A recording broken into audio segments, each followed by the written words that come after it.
Hello,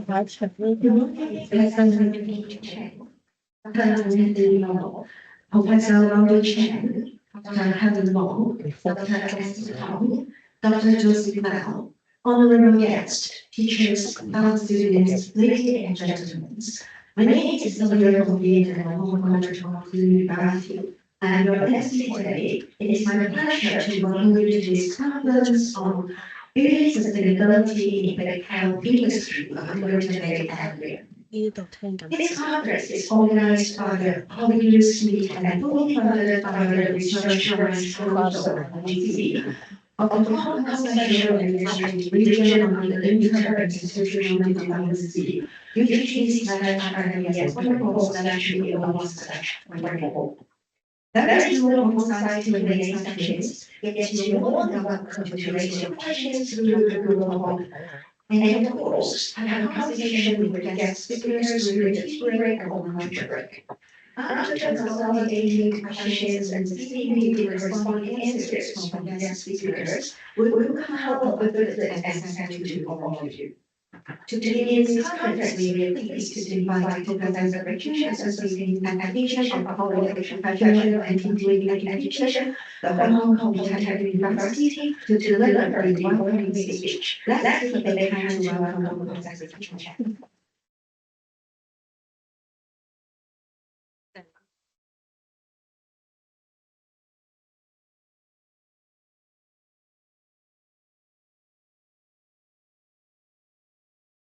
Thank you, MC, and good morning to everyone here, distinguished speakers, guests, students, and also colleagues.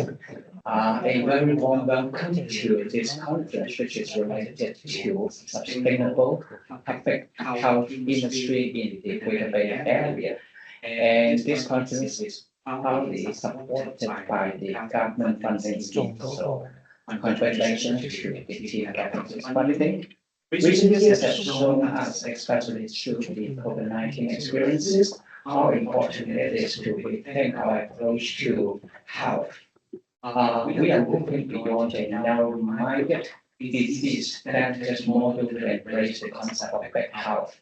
To be honest, I don't really know about big health, but anyway, I did some homework. So this big health refers to a holistic, preventive, and also people-centered approach aiming to address the full spectrum of human and well-being of civilians.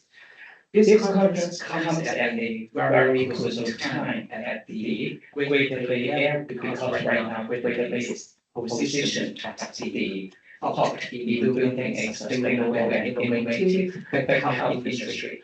Over these 2 days, we will explore how public health can become a catalyst for economic growth, social responsibility, and also long-term resilience in our region and also beyond. The program features 15 distinguished speakers representing healthcare, logistics, tourism, technology, and other industries as well as academia. Through their insights, we will examine how public health is related to the United Nations Sustainable Development Goals, in particular SDGs 3, 8, 9, and also 11.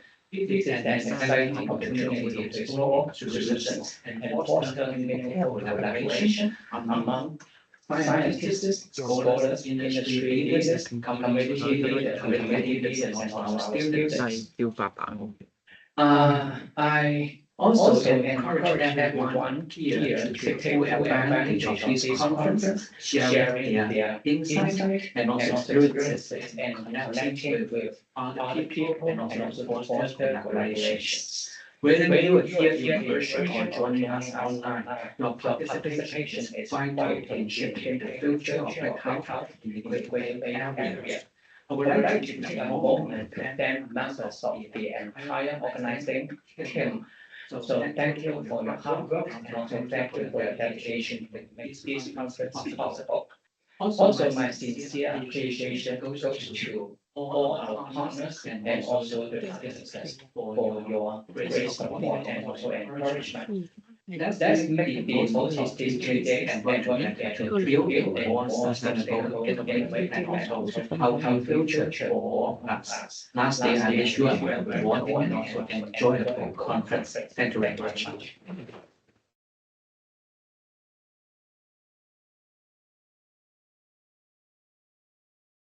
Thank you so much, Professor Chen. Now we are pleased to have Dr. Joseph Lau, Head of Student Affairs and Senior Lecturer of College of Entrepreneurship and Continuing Education, the Hong Kong Polytechnic University, who makes this conference possible. To deliver the opening remarks. Let's give another round of big hands to welcome Dr. Lau. Hi everyone, and thanks so much for you to talk about the conference, and thanks for God to pass through about the typhoon cyclone 10, and so that this is very peaceful, so that we have a big health in Hong Kong. Yeah. And so that actually I can say this project is supported by the RCC, and we have a 3-day workshop in September, half-day tour on the 26th of the July, and 2-day conference from 24 to 25. And the workshop and also the conference have improved participant knowledge and skills of the VR/AR technology in the big health industry. And also the tour provides abilities for participants to understand the settings and operations of the big health industry. And so that I can say in this of the conference, we would like to involve about the industrial environment, include logistics, tourism, hospitality management, e-commerce, healthcare, medical, mental health, as well as innovation and technology in the Greater Bay Area. And also we employed about the SDG goals as an entry point to investigate how the big health industry could obtain about the benefits in the social and economic aspects by attaining the sustainable development goals. And also thank you so much for some of the different associations and also the 15 indicators of that. And so that I'm very happy that this is my 4 successive years to obtain the RGIS. And so that this is my 4th time. Hope that I get about the 5th time of the RGCIS, and so that we will learn about the results in the middle of September. And so that I would like to thank for my senior management, Professor Vicky Chan, and for the assistant heads, Dr. Helen Wong, Dr. Esther Tong, Professor Warwick Chen, and Dr. Anthony Locke. And also I would like special thanks to Dr. Helen Wong and to provide me unreserved support to this conference. And so that without her support, I can say it is difficult to secure about the RGCIS grant. And also, I would like to thank for my teams. This team is only composed of the ex-student helpers from Poly University, and so that this banner, leaflet, link pad, and the lunch all is worked with the Poly University students. And so that I can say Poly University student is a very outstanding students in the world, and also the working efficiency like about Poly University is a very speed to finish about all the tasks. And so that this is I would like to say thank you for them, and so that I would like you to enjoy about some of the immersive learning experience about that. And so that thank you so much. Thank you.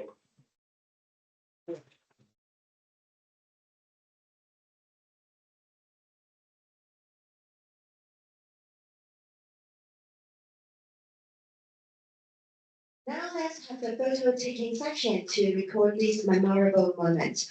First, let's invite senior management to take a photo.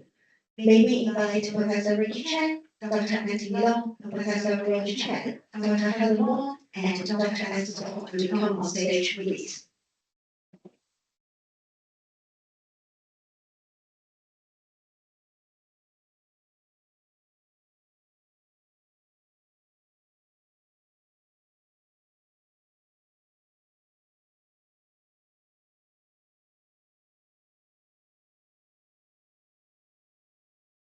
Thank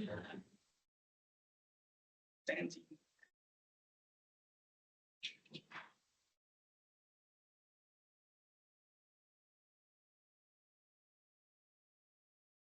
Let's invite our thank you very much.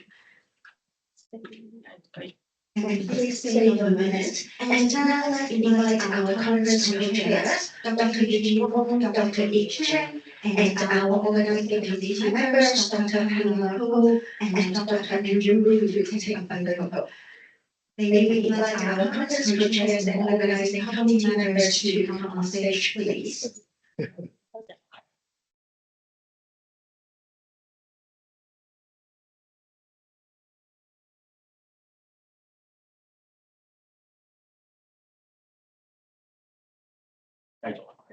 Today.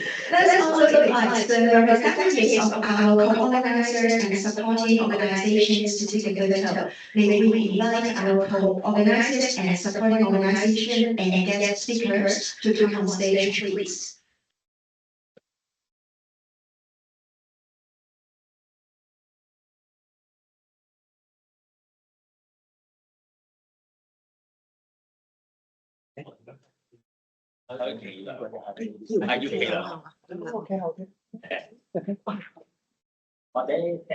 Peter 可以提議，或者質詢一分享，係真係。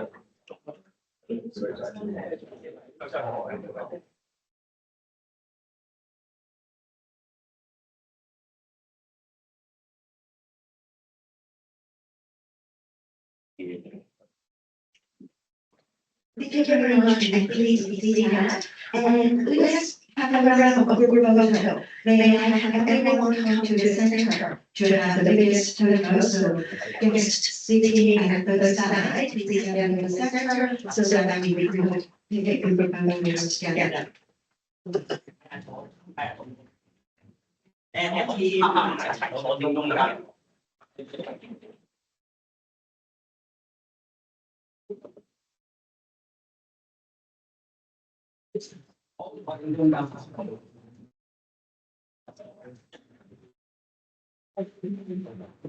係啦。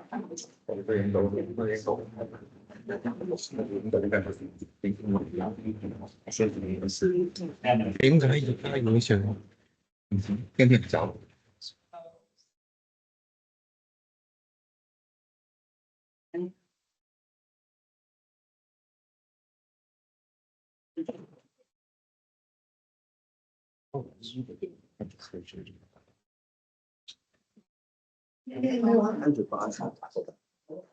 ？Now to express our appreciation to the honorable speakers, may we invite Dr. Lau to present the videos to them.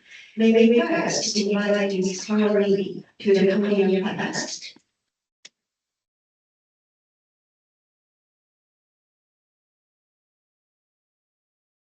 出緊啊！我中間。特別見知你睇啲咩出世嘅咁樣。咩嚟㗎？你要分翻出嚟咁樣做。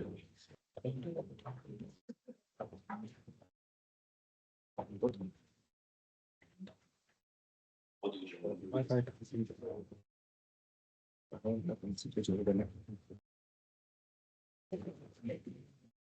Thank you. May we invite Mr. Lee to come to the podium, please?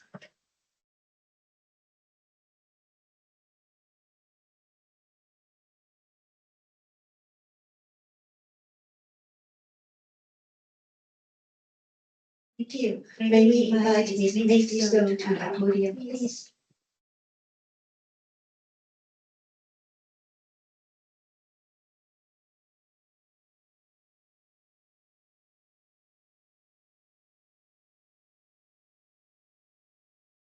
Thank you very much. May we please have Ms. Carla Lee to deliver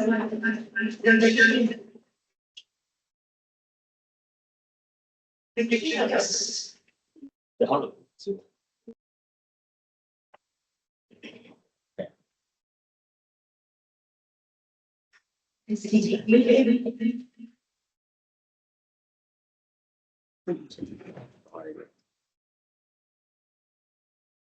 We will please have Ms. Carla Lee to deliver the keynote speech.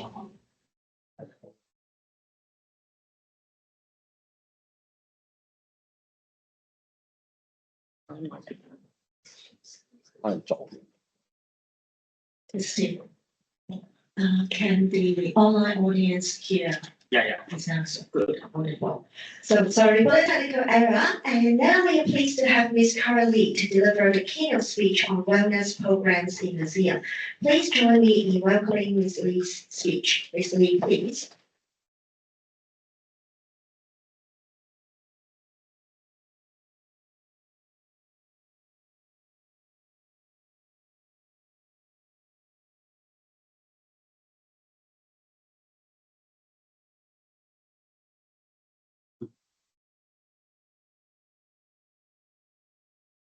Okay, good morning, everyone.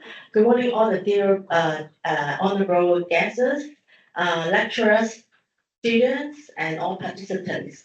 I'm Cora from the Hong Kong Maritime Museum. I'm the head of education, and it's our honor to be invited by Professor Joseph Lau to be one of the partners in this event series again. And also, it's our privilege to be the keynote speaker of this lecture series because I have read that there are a lot of exciting topics going on in these 2 days. And I will promise that I will make this topic, wellness programs in museum, a light, interesting one to give you a sense of wellness. Okay, so let's start our talk today. And to give you an idea of what these topics will cover, I would say that when you as a participant, as an audience, to go to museums, usually your focus will be more on the objects and collections. But today's our topics will get your attentions related more than just the objects and collections themselves, but also the museums as an environment. What I'm going to say is regarding the quietness, I guess like we are next to the library, in a museum space. But if you try to discover more quality of the museum environment, actually it's a combination of several special characteristics that in fact the museum environment itself is a very calm and contemplative and reflective kind of space. It usually have both indoor and outdoor space. And besides by yourself, usually you will see other audience around that stimulate the social connections and encourage creative expressions. So what you find happy in the museum is you find that you are not alone and it's a safe space and you can be together with other people without pressures. So nowadays, when we talk about people need space, actually museum space encouraged to have a stronger social role nowadays. Yeah, today I would like to share the topics in several areas. First, overall, worldwide, how museums are encouraged to be connected to health and wellness. What the international standard organization talk about these topics, and some innovative examples worldwide, and then back to have some case studies in Hong Kong. Yeah, just now I have said that museums are encouraged to have a stronger social role nowadays. But actually, since it begins in many years ago, there are some traditional public values of the museums, like we are educational providers, we are community anchors, that in a place that communities can meet and also to pass on knowledge and heritage. And nowadays, we are also very connected to tourism. Like when you travel to other states, I think it's not difficult for you to find out information about museums around in that place. So we are connected to tourism and also job finding different areas. And increasingly important, we also facilitate job training, celebrate cultural diversity and awareness, and also very well used as a second classroom, especially teaching English as a second language classes, and also host some visits for our audience from different sectors.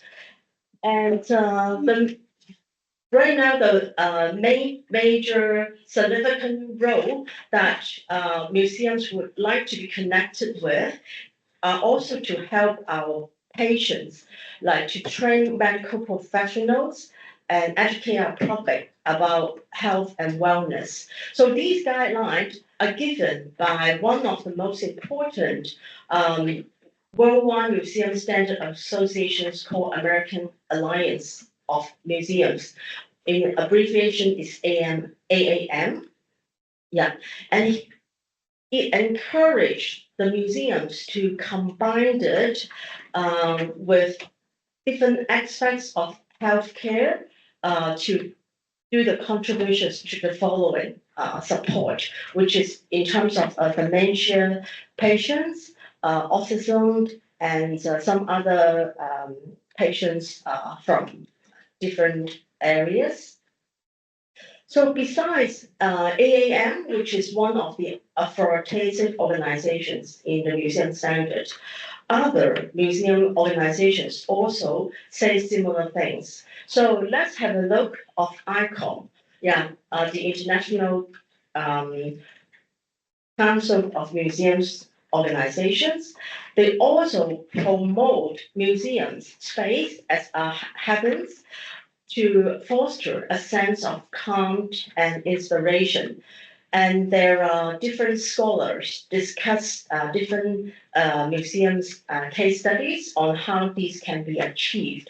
One of the photos that shown here is museums will be put it in a way that is more interactive to you, that through the captions and through all the mood and the setting, display everything, to try to speak to the audience, to like provoking questions, so that when audience, they're not just to accept to be receptive to the message only. It also make them to think and have their response to what being displayed. And other example is these kind of organizations always promote international conferences on the concept of wellness, like the one in year 2025 in Denmark. There will be more than 200 museums professionals joined, including others like cultural workers, health practitioners, and people who are curious about how museum can support well-being and resilience.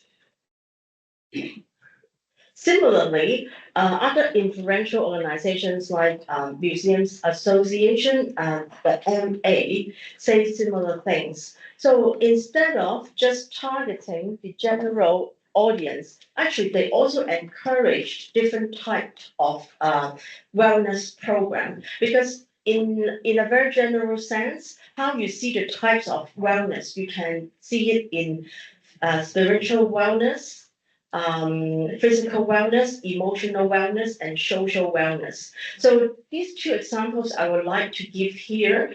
First one is more the emotional wellness, and not particularly for the whole community, but rather than a special need group.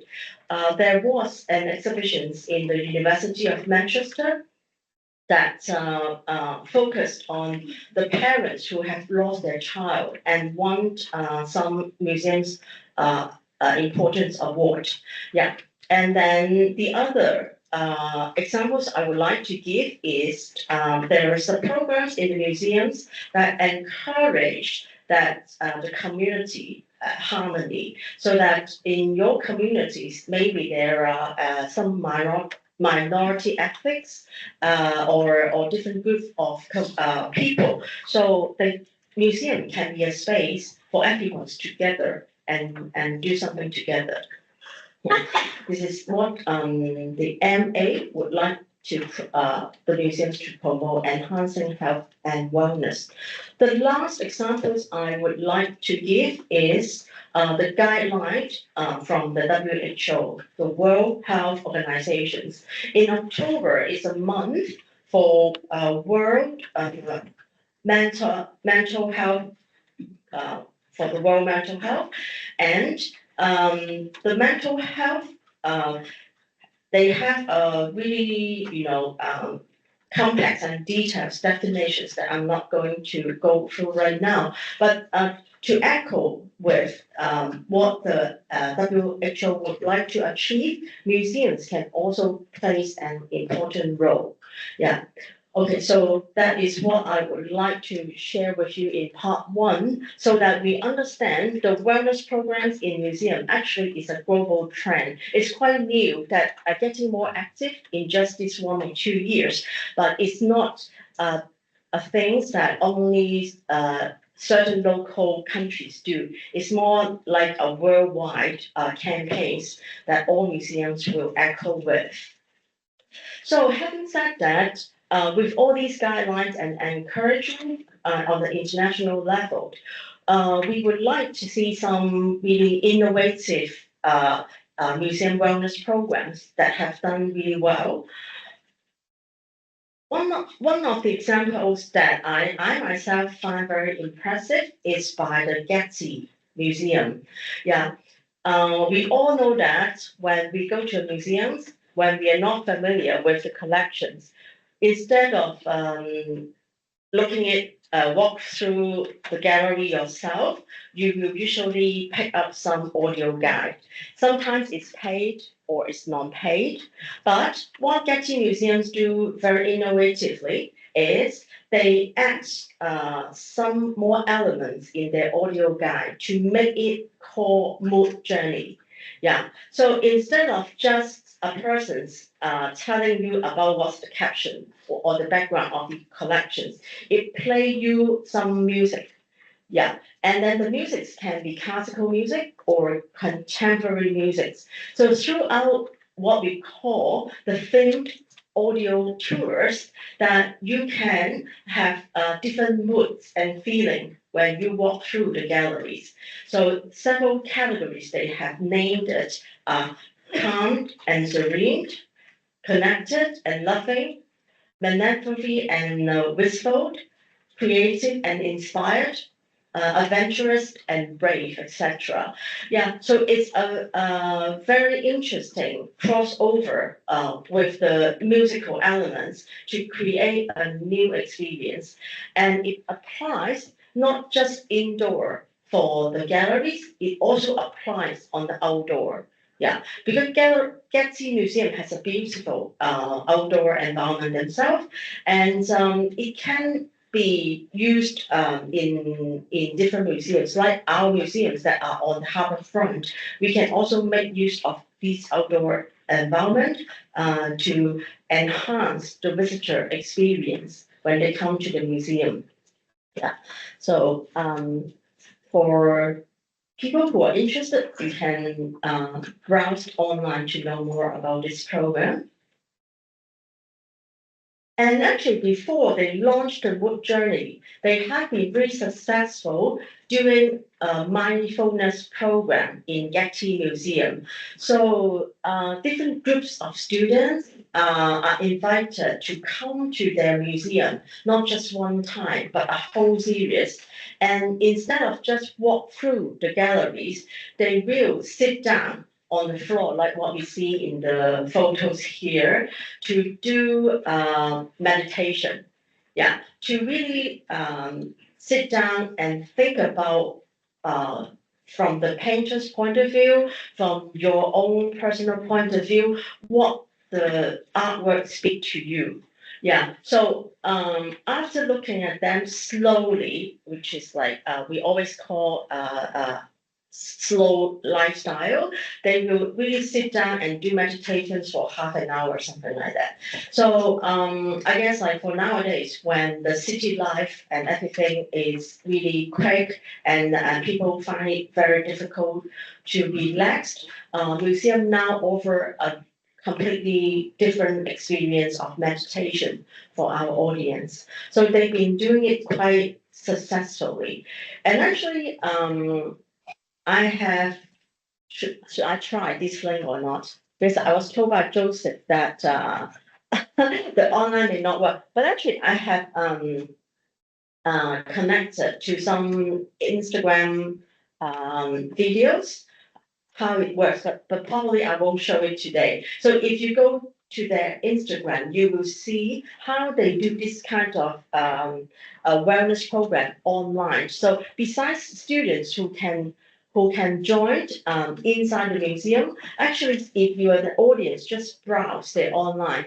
They will prepare a video like zooming a sculpture, like these pictures on the top from the left side to the right side, like 180 degrees, and put a music as a background, and also some statements encourage you to watch, look at your breathing to achieve the meditation result. So it's really interesting. I wish I can play today, but probably next time. And similar things when they do a short videos of the really tempting, really attractive outdoor landscape environment, they put the music and also some statements in the images to encourage meditations process to go through.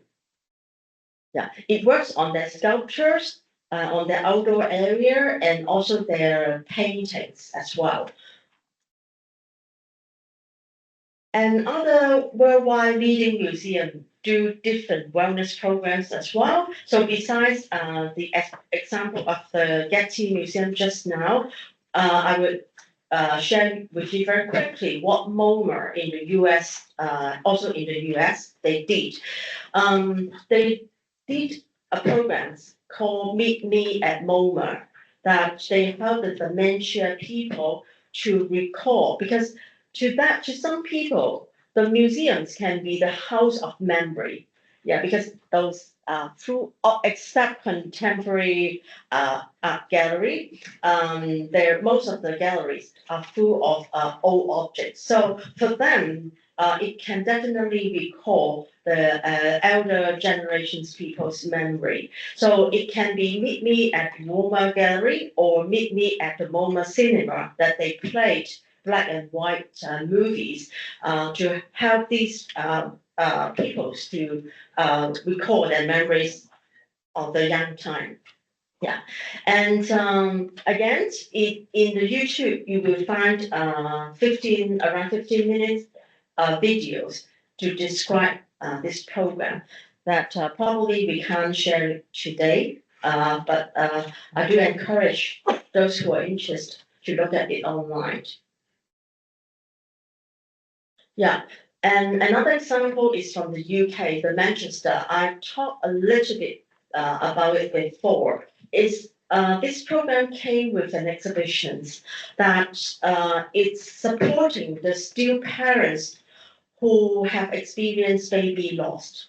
Yeah, it's a really painful experience that parents went through, and they may not be able to find companions to share their deep feelings. But through these exhibitions, people have similar experience together in the museums, and at the end, the statistics show that 200 personal stories about baby lost and 300 families involved was mentioned in their memory wall. So they really find a really strong support within the community of what they have gone through. So it was a very successful wellness program that it was awarded the Museums Change Lives Award in year 2022. Yeah, and other museums worldwide doing different things. Yoga is quite easily to be found, and then some museums try to go back to the native life to experience tree house, things like that. And then some museums make the whole museum a mindful museum experience. Yeah. So, having shared with you some global experience, let's come back to Hong Kong, to see what the local museum has done. Of course, limited by the time, I can't show all the examples. There are more good examples than what I'm going to tell, but in a nutshell, I just gave you four very outstanding examples that were done by M Plus and the West Kowloon. Yeah, the first one is they have an exhibition called Shall We Talk? So instead of just the curator put up the display, they actually encourage, especially the tertiary students, to really engage more inside the exhibitions, to do a more dialogue, interactive type of communications in the museum, in the exhibitions. And some big brand like Lululemon, I think all of you have heard about it, or you may be customer of that brand. They have supported the yoga series in West Kowloon in year 2024. And M Plus also opened their space on Saturday to do Wellness Saturday yoga program. And the other example, which is really interesting, is with Miu Miu. They have chosen two interesting books, which is not really always a common or easily picked by the customer in the bookstore. They find two more kind of philosophical type of topics books and give them for free in West Kowloon, and definitely it was very well received. So it's the second time they did that to promote wellness programs as well. So that's it showed to you that in Hong Kong the museums are also being very creative when we organize our wellness program. And the next part is you will definitely be interested what the Hong Kong Maritime Museum do, right? So this is also something I would like to share with you. So for us, as I mentioned, wellness program is something rather new, compared to Chinese export arts, compared to our maritime history and heritage. It's a very relatively new topics to us, but we can feel that it can draw a different community, a different group to enhance our visitation. Also, the founders who are interested to support the wellness program may be a different targets than what we usually have. So it also expands our reach to new funding supporters. And also the wellness work will give us a more future-looking theme that we can work with. So there are definitely a lot of strategic benefits for our museums to move towards that direction. And for the comparative advantage of our museums, how we can do it good is we understand it is for our edge in our locations, which is in the harbourfront, in central, which is very easily reached. And also we have a lot of maritime and marine themed wellness materials that can be integrated to the wellness programs. Also, since these several years, we've been promoting marine science. So these topics will allow us to explore nature itself to achieve, the wellness program objective. And having accumulated a lot of relationship with different partners, it also help us to develop better wellness programs as well.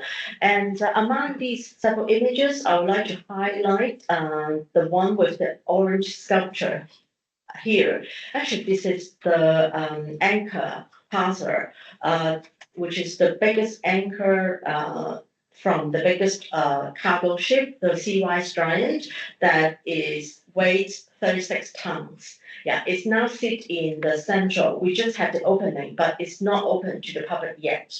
So it offers a space that a very good outdoor space and also and multimedia space in the indoor.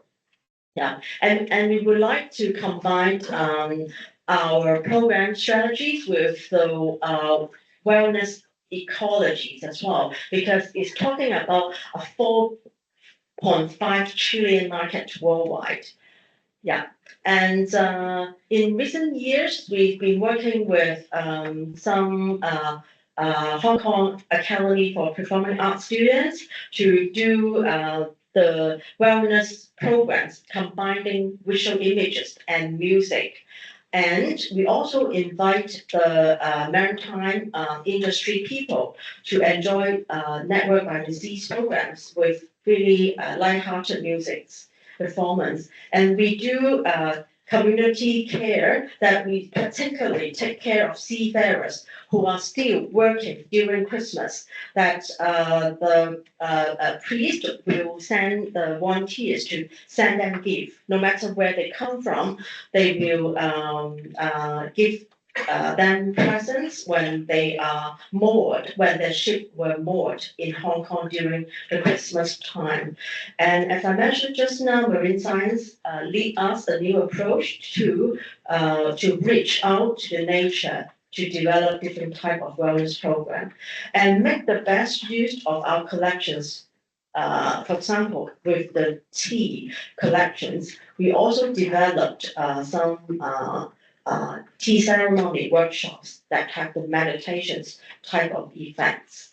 Yeah, and yoga and partnership with Lululemon and some recreation activities like playing ping pong in our galleries.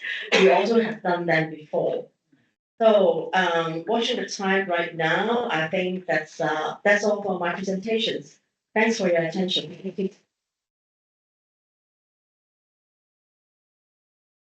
Thank you so much, Ms. Lee, for your wonderful presentation. Please be seated. If you have any questions, please feel free to type on the Google form and the QR code is shown on screen. 俾多1分鐘啲人啊。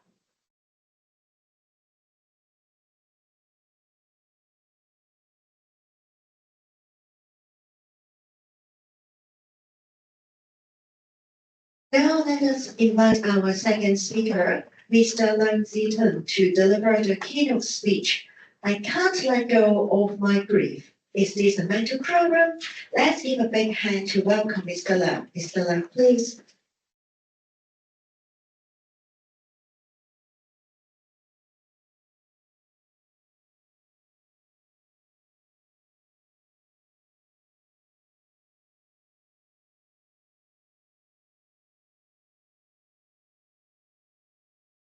Okay, hello everyone. My name is Arnold Leung. First of all, I would like to sincerely thank Hong Kong Polytechnic University and Dr. Joseph Lau for inviting me and giving me the opportunity to share today's topics with you all. I'm a social worker who has been engaged in grief counseling for over 18 years. So the topic I will be shared today is related to my words. It is related to grief. Next, I will share the content I have prepared today by using different questions. So the first question is, what is grief? If you see someone crying, just like these pictures, because a loved one has passed away, especially if this event happened not long ago, does this reaction means they are ill or they have a problems? In fact, losing someone important in life is a very significant change. When facing this change, we can only adapt it. It cannot be solved or cured. So the second question is, why do people feel grief? I would like to quote a sentence by the Queen Elizabeth II. Nothing can be said can begin to take away the anguish and the pain of this moment. Grief is the price we pay for love. People feel grief because of love and memories. Therefore, if someone wishes to let go of their grief, actually, they must also let go of the love and memories they have with the disease. Okay, so the third question is, how long does the grief last? In these pictures, you can see there are two lines. The first line represents the first line under here, represent the expected grief, showing that many people hope that after a certain period of time, their grief will completely disappear. This period may be 6 months, 1 year, or 2 years, not to be too long. However, the other line up there in the picture indicate that the true grief often proceeds in a wave-like pattern, continuing indefinitely. In the end, it forms, you can see there's a horizontal figure 8 pattern. That means in the mathematics, it means infinity. That means the grief can be exist forever. Therefore, grief actually does not have a fixed timeline for resolution. It can fluctuate up and down, and also prolonged grief is also a possibility. When grief continues for a long time, there is indeed a risk of developing the emotional disorder. According to the DSM-5 test revision, one formal diagnosis related to this is called prolonged grief disorder. So here are the criteria of the prolonged grief disorder. But of course, today, because I'm not teaching a formal counseling class, so I suggest that when a bereaved person exhibits these following signs, they should seek professional help, just like chronic depression or emotional instability, intense physical symptoms, excessive guilt, out of control and uncontrollable anger, problems continue impacting the daily functioning, excessive despair and hopelessness, suicidal thoughts, and substance abuse. If you see someone has these kinds of symptoms, I highly suggest that we need to help them to find a professional. And then the next question is, how many stages are there in the process of adapting to grief? When it comes to the stage of adapting to grief, of course, one of the most famous theories in the world is the 5 stage of grief theory proposed by Elizabeth Kubler-Ross in 1969. This theory mentioned that when facing grief, a person goes through 5 stages, which are denial, anger, bargaining, depression, and acceptance. But according to my frontline experience, what is the true process of experiencing grief? My past 18 years of frontline experience, I found that adapting to grief is actually like the picture on your right hand side. Okay, on your right hand side. Simply, there are low identified patterns. Most bereaved people actually does not have a perfect curve, just described by the 5-stage theory. So maybe you may find that maybe Kubler-Ross is wrong, right? But actually it is not. You can see that Kubler-Ross in her last book, she writes 3 different sentences to clarify her 5 stages of theory.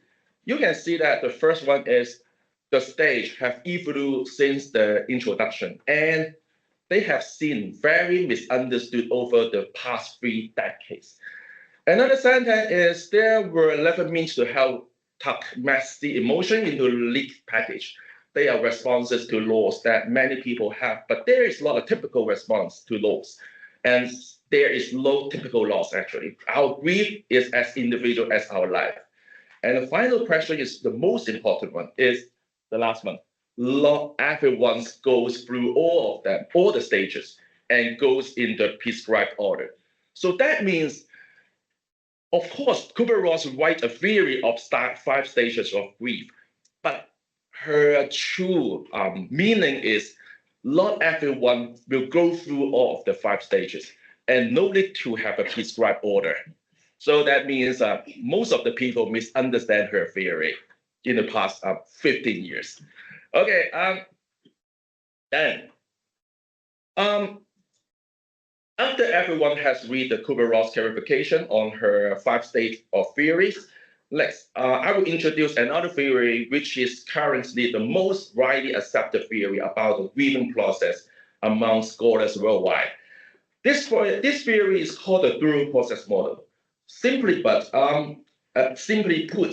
this theory divides the person's reaction into 2 categories: loss-oriented and the restoration-oriented. In the process of adapting to grief, the bereaved will repeatedly experience these 2 types of reaction. The original scholar described this back and forth movement as the oscillation principle. Later study also found that this oscillation is the healthy way to adapting to grief. However, this oscillation gradually decrease in frequency and intensity over time, but never completely stop. That means the oscillation will never stop in the middle.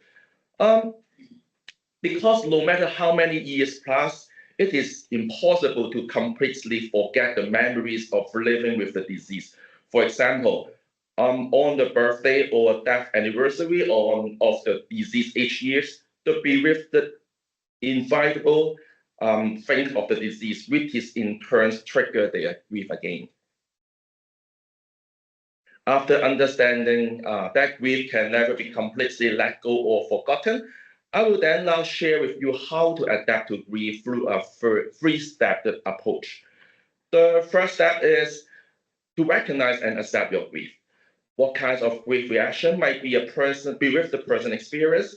According to another grief researcher, William Warren, grief reaction in bereaved people can be divided into 4 major types. The first type is the behavioral reaction, such like insomnia, crying, absent mindedness, social withdrawal, something like that, or dreaming about the disease. The second one is the cognitive reaction. Cognitive reactions such as denial, confusion, illusion, feeling the disease is still alive. The third one is biological reaction, just like the fatigue, pressure in the chest or pressure in the throat or sensitive to sound, something like that. And the fourth one is an emotional reaction, just like sad, angry, guilty, worry, lonely, tired. And the last one is the spiritual reaction, such as anger at God, doubting faith, or longing to seek faith.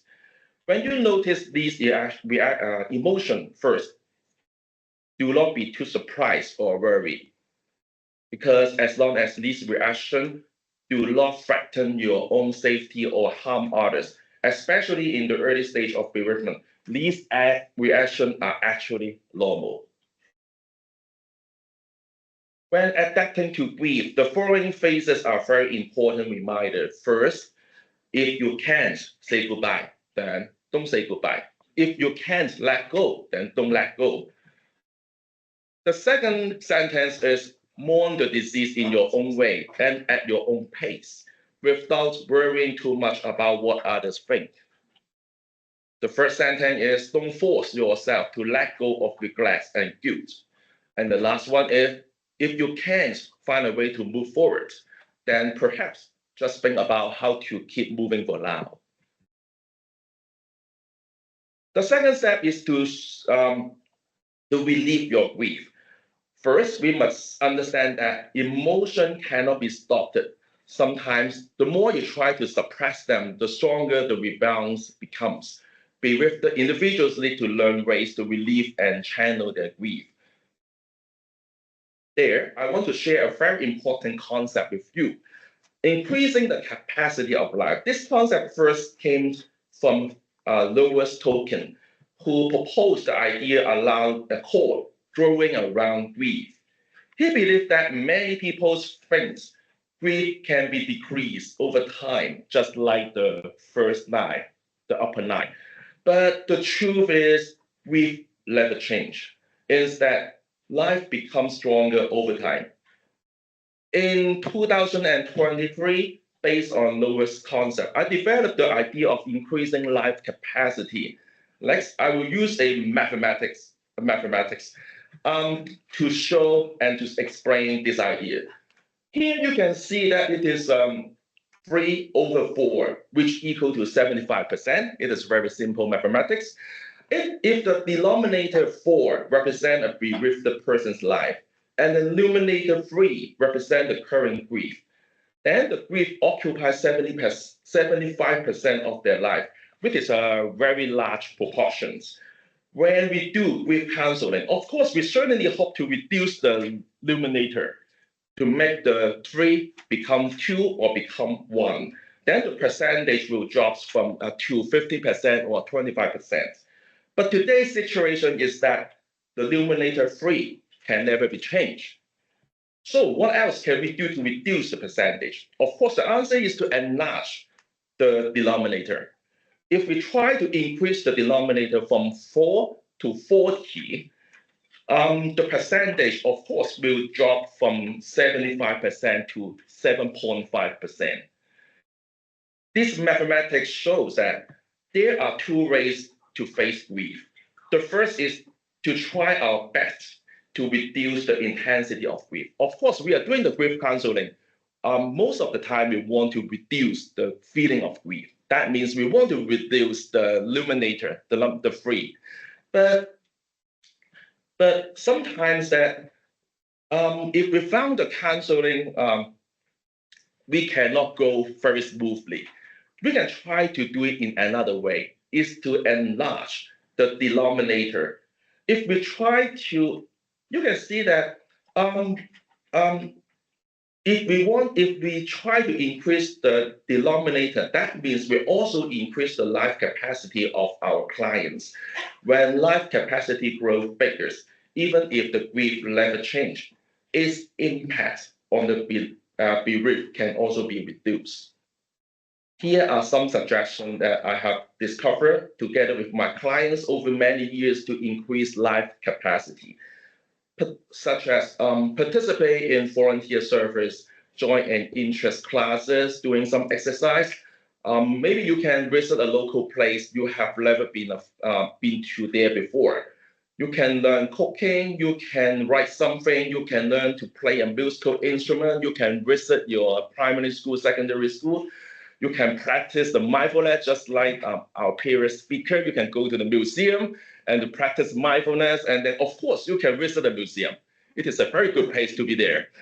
And visit the religious places or dress up for yourself. And then, of course, you can paint a picture. You can work on a farm. You can go fishing, go hiking, go camping. Everything is fine. There's a lot of lots of opportunity, lots of chance you can choose. In general, my suggestion is do something new in your life. That means you can enlarge your life capacity. If the life capacity increase, even though maybe the grief level cannot be changed, but because the percentage of your life is enlarged, so the grief will not affect you that seriously. Okay. So in summary, in the past, we believe that we should do everything possible to let go of grief. But in reality, some grief can never truly be let go. We want to let go, but we cannot let it go. Instead, try to coexist with your grief and move forward slowly, while carefully keeping those feelings safely in your heart. So here I would like to I would like to share a very important wording is living with grief. Not let go of grief, it's living with grief. It is this kind of concept is quite common, especially after the COVID in the worldwide, because we found that most of the situation we cannot let go, because many people has experienced very difficult experience during the COVID time. So it is very difficult and easy to remove or relieve the grief. So here now in the world, we suggest that living with grief is another way to adapting to facing our grief. Okay, so and then the final step, the final step is to cherish the memory of the deceased well. No matter how many years pass, you can still remember the person who has passed away without needing to forget them. Then I have two more sentences I would like to share with everyone.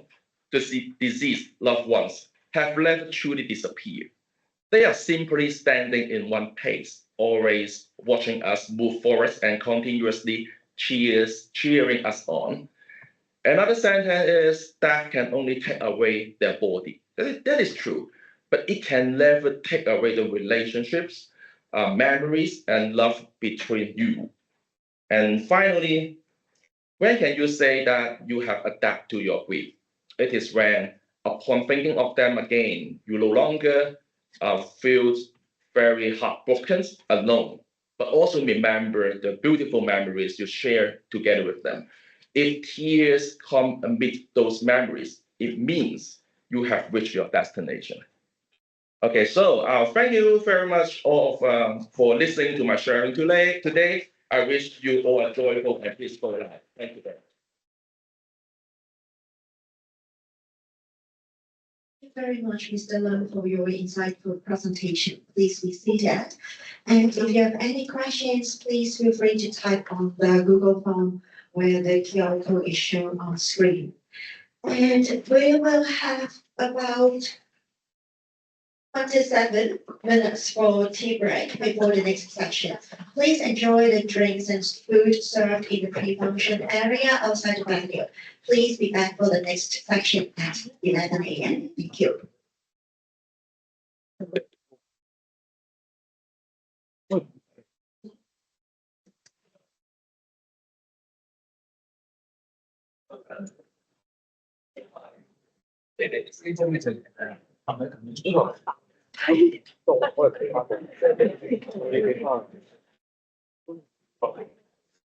下個 session 會翻嚟，因為出邊都冇，下都唔翻嚟。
我要講佢哋先。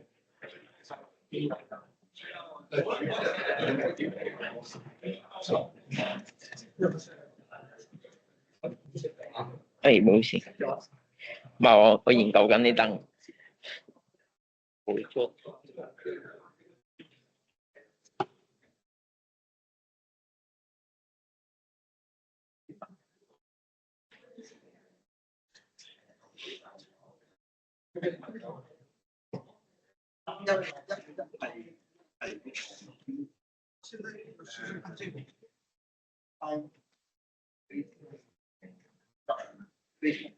好食唔到喎，燈。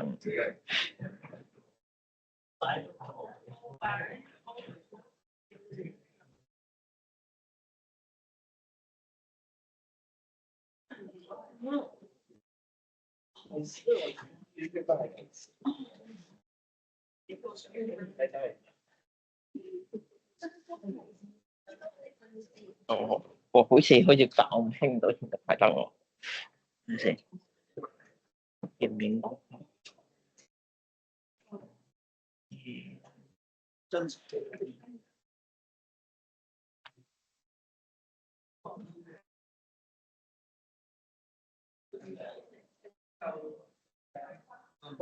呢個開埋個。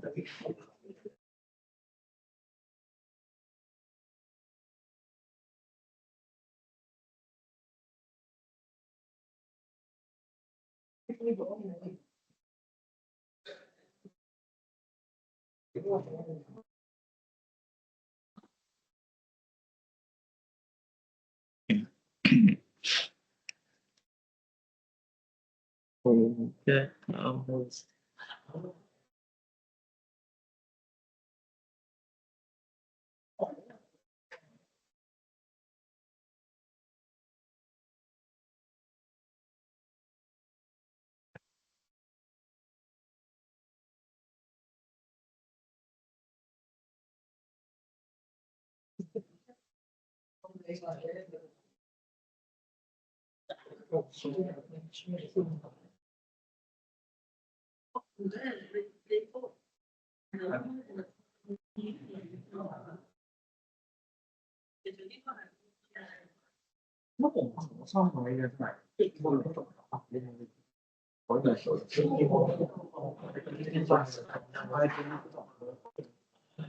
等先，我點先？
因為咧，我拍第二個幕咧，佢係開埋啲燈，係咁，見到個幕咧就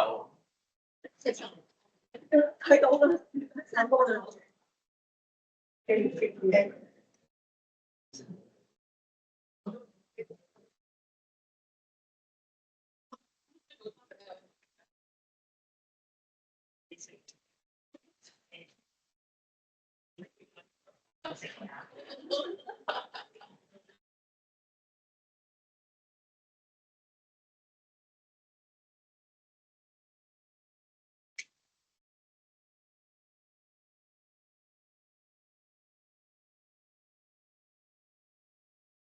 都係影相。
我先單會有嘅分數。攞多攞嚟。誒好啊，好啊，呢個真係講得好細，因為佢指定佢一上一個天分。哦，係幾個？啊，我而家係 M 2格咧，有兩支無線咪咧會睇上。係，最有尾一輪係啊，呢個好睇嘅。呢個安晒嘢，可能係。我做緊。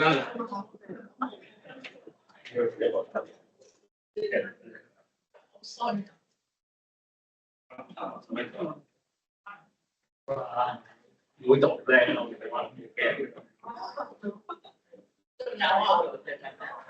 買本寫買頭先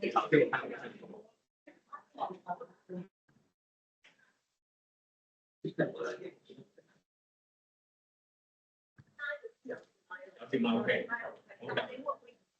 我唔會問我 OK， 你首先可以做先。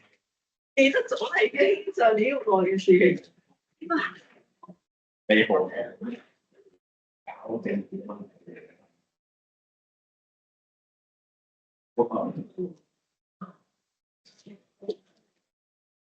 我 OK 啊，哇！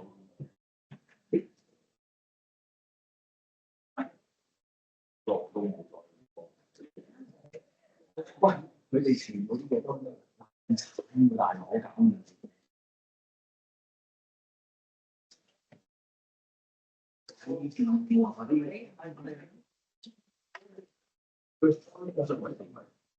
點個消毒片分兩個玩完嘅，叫咗手2次。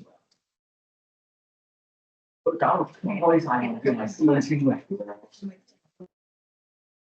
哦。而成啲嘢落，唔好，你成日都遲嘅。上次中火單嘢，跟住到有得搞唔掂。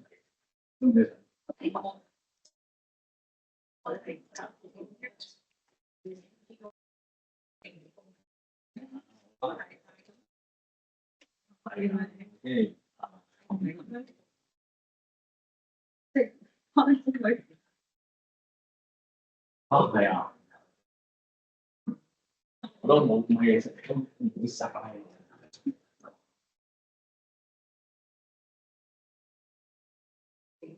其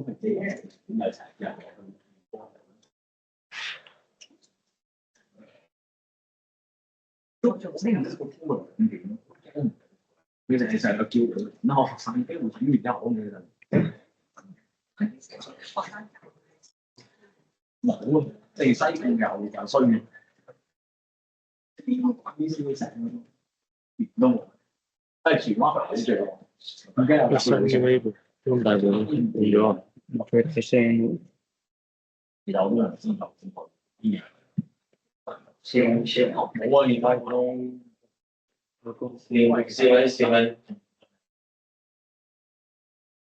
而家都先有啲人先最有，現場嗰個咪用最大聲，冇得㗎。係有想幫嘅。同埋有好多苦主啊，真係呢一次教最大聲嘅，你哋有冇人喺度？因為你係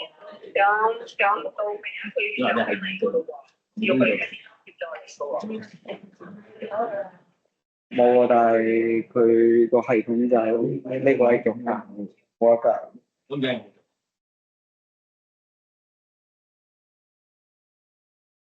一係轉錯，一係接受。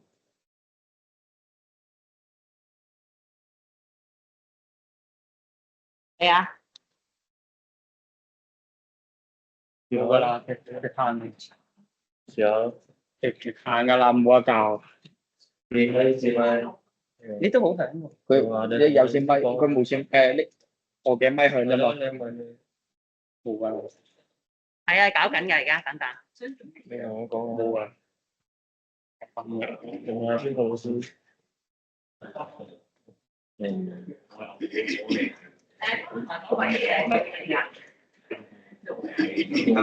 備下場，準備3個接頭望下場點樣數。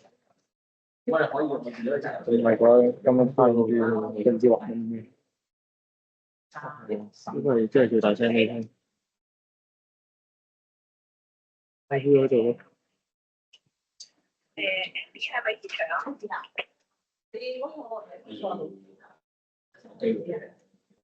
我哋都係唔高係。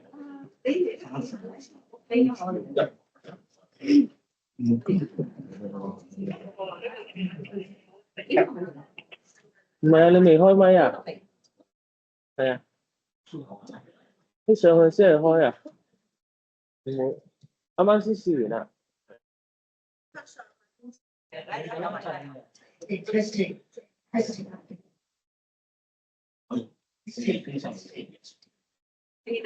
我哋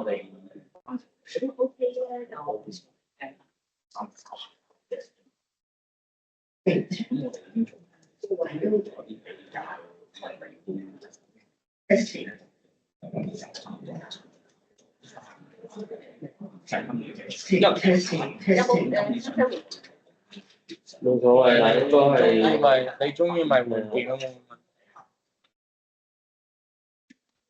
但係呢個好響㗎，係啊，我哋同你換埋佢。你等多陣，我哋一係咪？我哋11點開。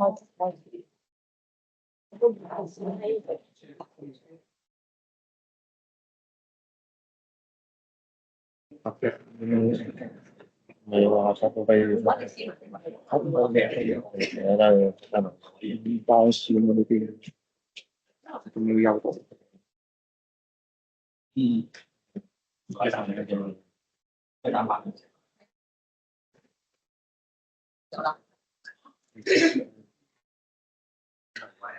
你朋友啊？你做事。喂。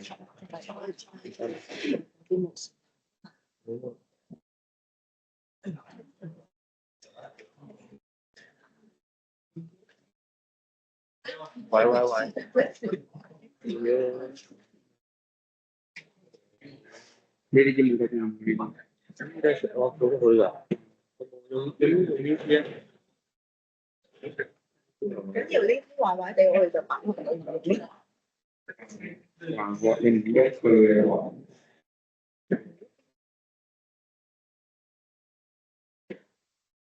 你写完，乖。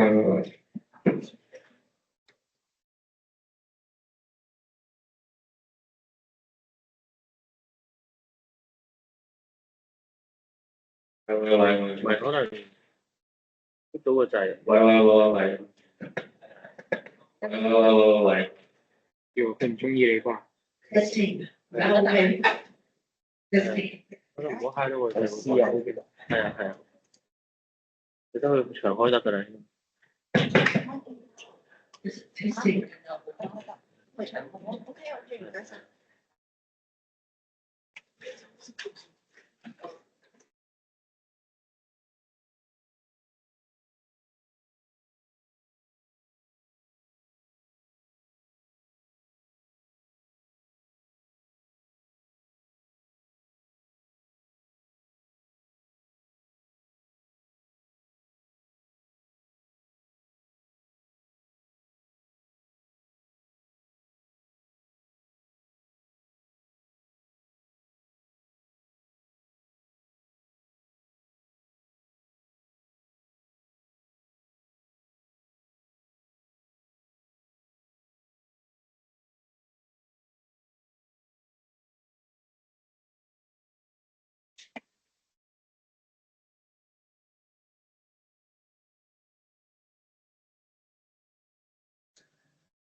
入咗啊？唔係，就唔好2、3蚊呢個，就2、3蚊呢個嘅，就開2、3蚊呢個。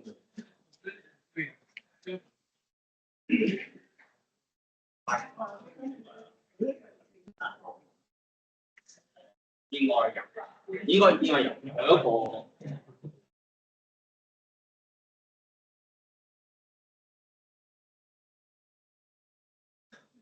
呢個咯，佢入佢係咪已經有 right 都唔係事。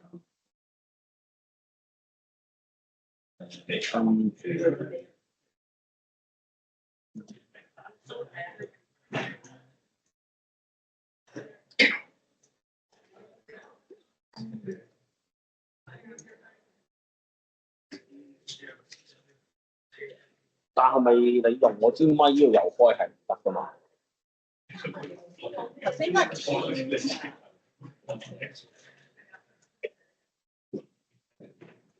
？Testing.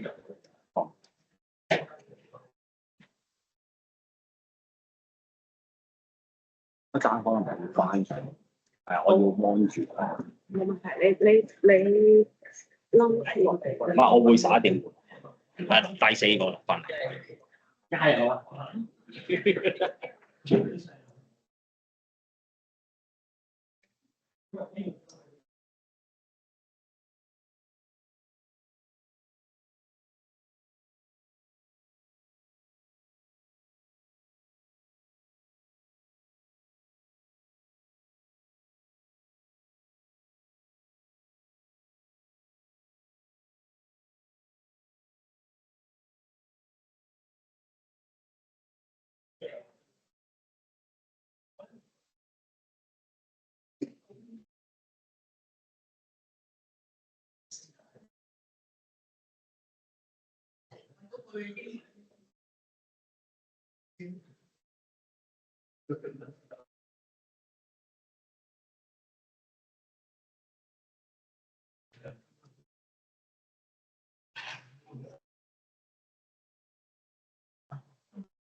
宣布自己點運，都係有個表位，死人咧做睇神，用廣話得㗎，我實際幾運嘅，即係快快手。第二嘅咩啊？第二嘅要喺紅十字會教嘅，我相信。你話有啲人，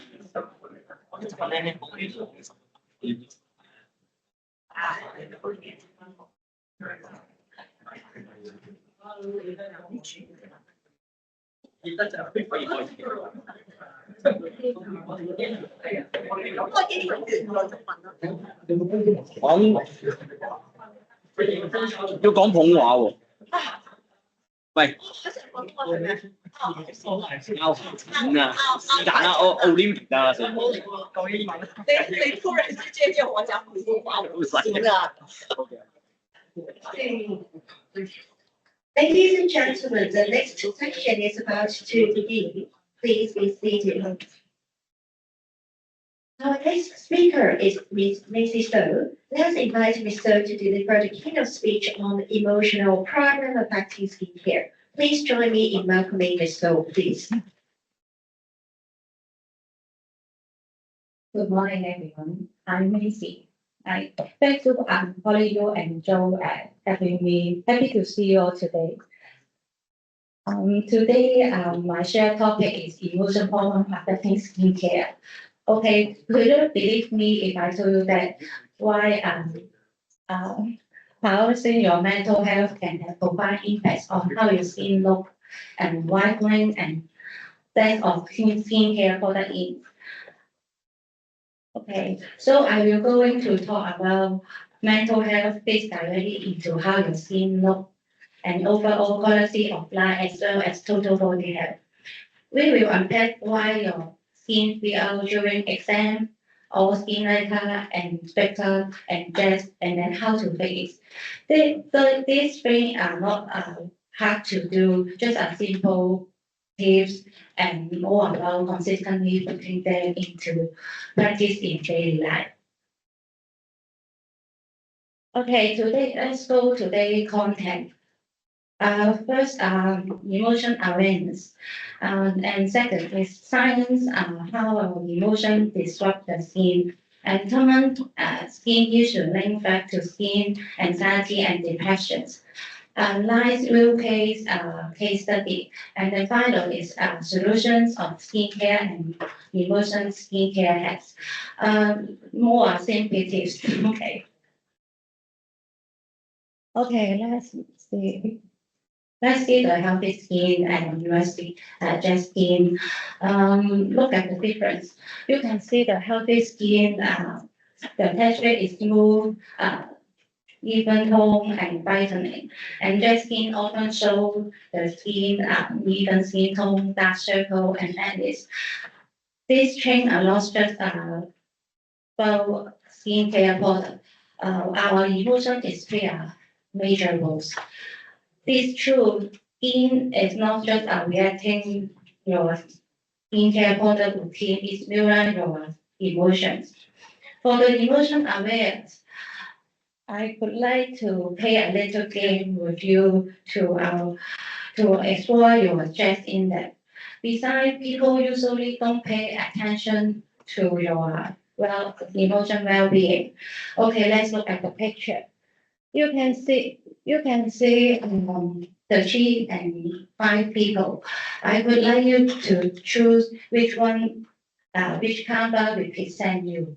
The options have a 1, 2, 3, 4, 5. 10 seconds you can think. It is measuring your stress index. And the picture is sorted by psychologist Dr. Yao. Okay. Okay, let's see the answer. Choose number one, who comment on this bed, your stress index is 40%. Okay. Okay, your stress index is 40%, which said, Dr. Yao said, who comment on this bed, hope that everything can be perfect. You are perfectionist and the so-called leader types. So you should alert yourself. Sometimes you may putting person to other people's. Okay, choose number two. Dr. Yao explained that this kind of person is a little timid and develop a whole way of dependence. You're just in that in 80%. Often need other to help, and the characteristic of long-term dependent and naturally have a low stress resistance. So I suggest you to pay improve your self-care, okay? Number three, the stress index is 860, okay. Dr. Yao said that who comment on people on this bed, the stronger the stronger sense of responsibility, among of 5 people. They are friends, family, and colleagues who worthy of other trust. Because they are stronger ability, sense of responsibility, when they encounter something cannot be solved, he is inspired to ask for help. So you should to ask for help and learn to ask for help, and because helping each other is a life adjective. Okay, choose number 4. If you converge, it is that your stress index is only 20%. It is the lower one. People who come in a little bit higher, like Q, this 3 weeks, such not too much pressure on themselves. And then the final is number 5. I suggest you to pay more attention in your mental health because stress index is 100%. Dr. Yao point out that people don't ever want to try, which reflects the daily life is could have under too much pressure. Okay, little game I want to remind everyone who choose stress feeling sometimes, maybe you should try that and try your best and feel let it out and find a balance.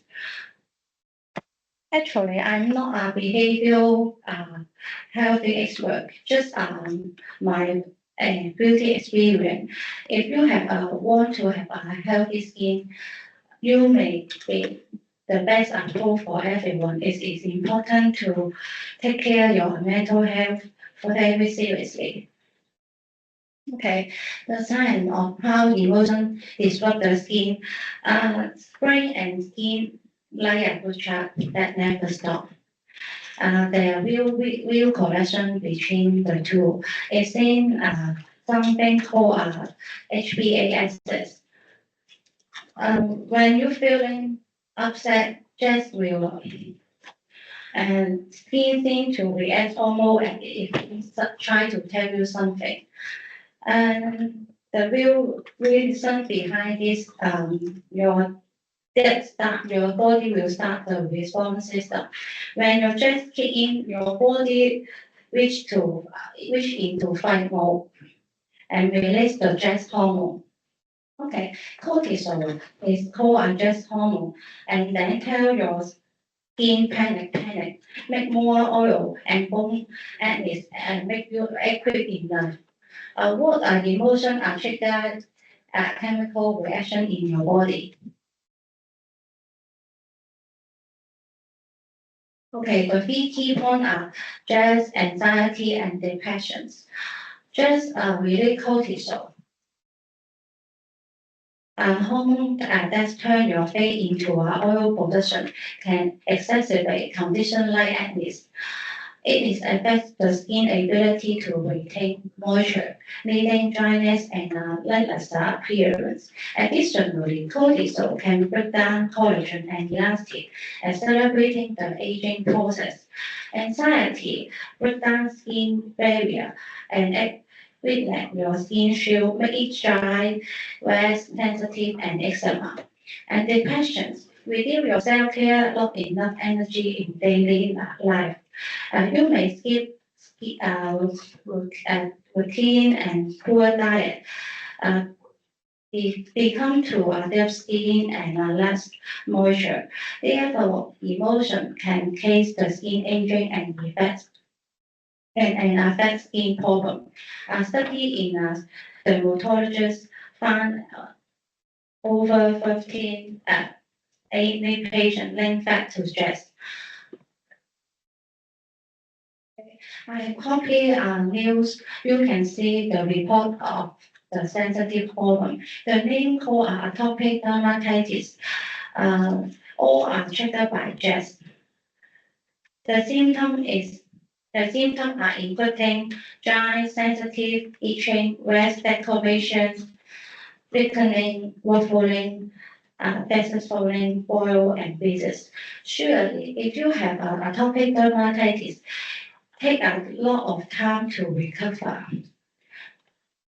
And share some real case for a lady.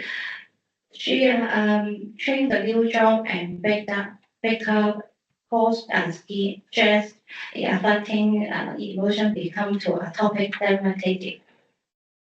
What would her MSK?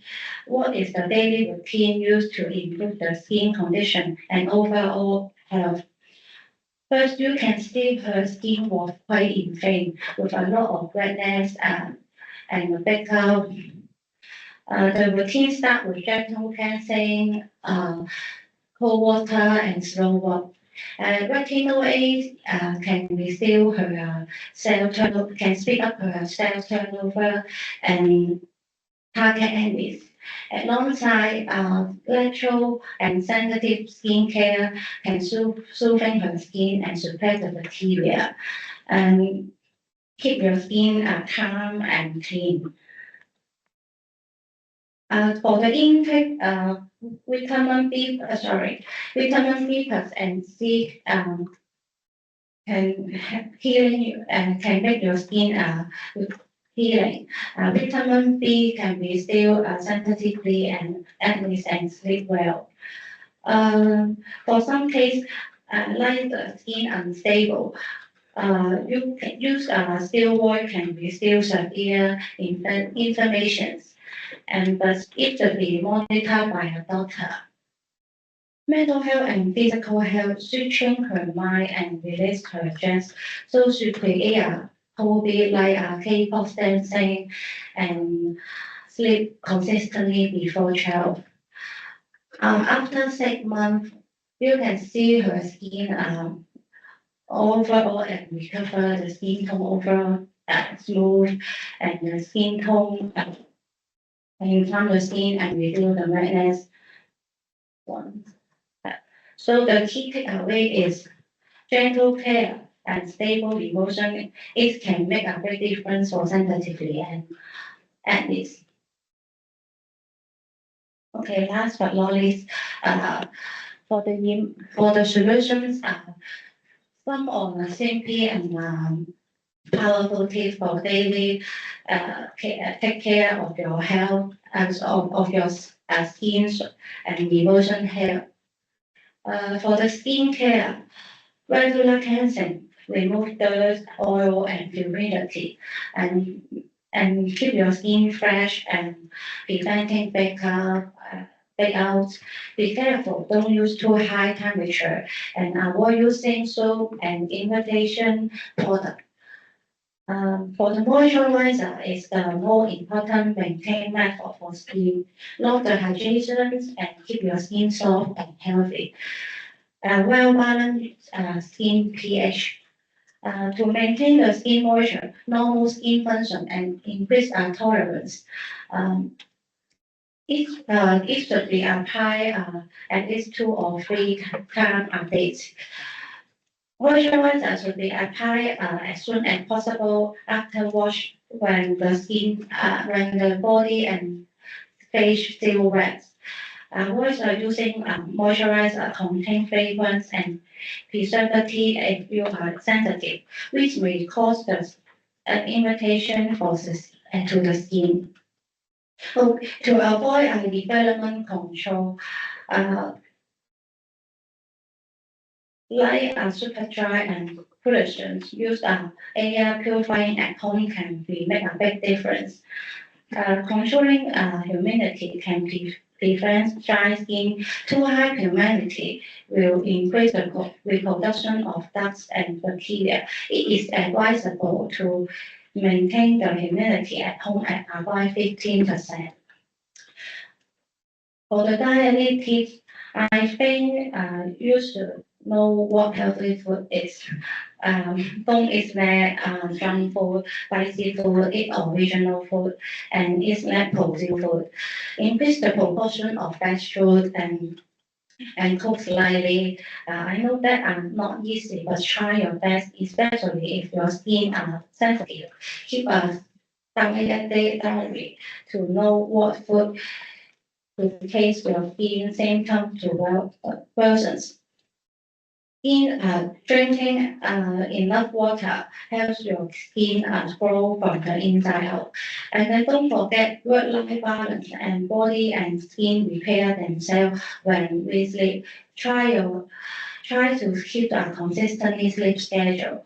And then for mental health, the thinking positive is in the priority.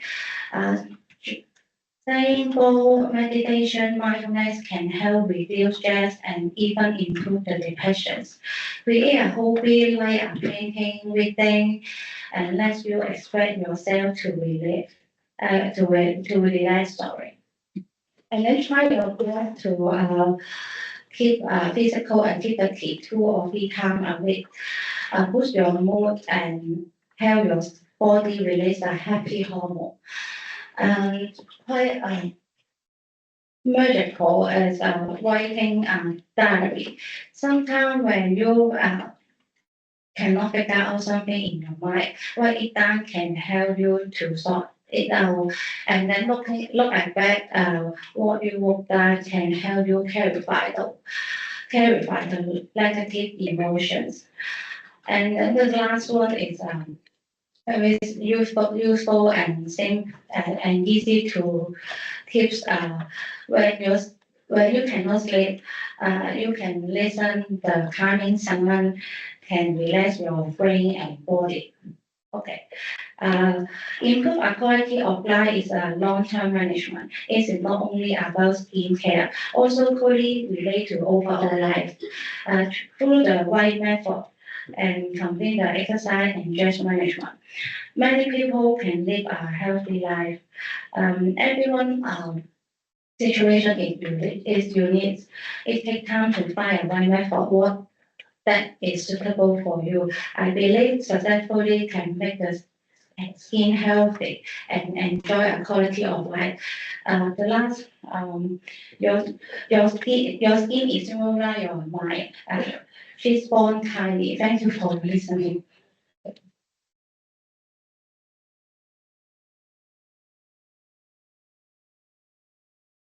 Thank you so much, Ms. Lo, for your informative presentation.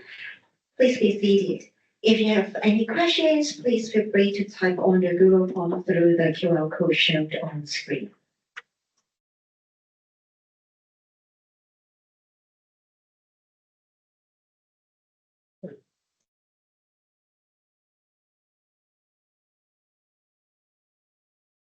Now let's invite our next speaker, Professor Tao Xiaoyu, to deliver the keynote speech through the online platform on big health and sustainability in the GBA. And possibly we can. Hello, Professor Tao.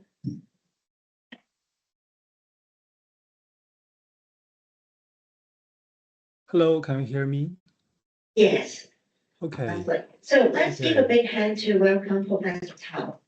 Okay, thank you. Thank you, Al. Oh, sorry.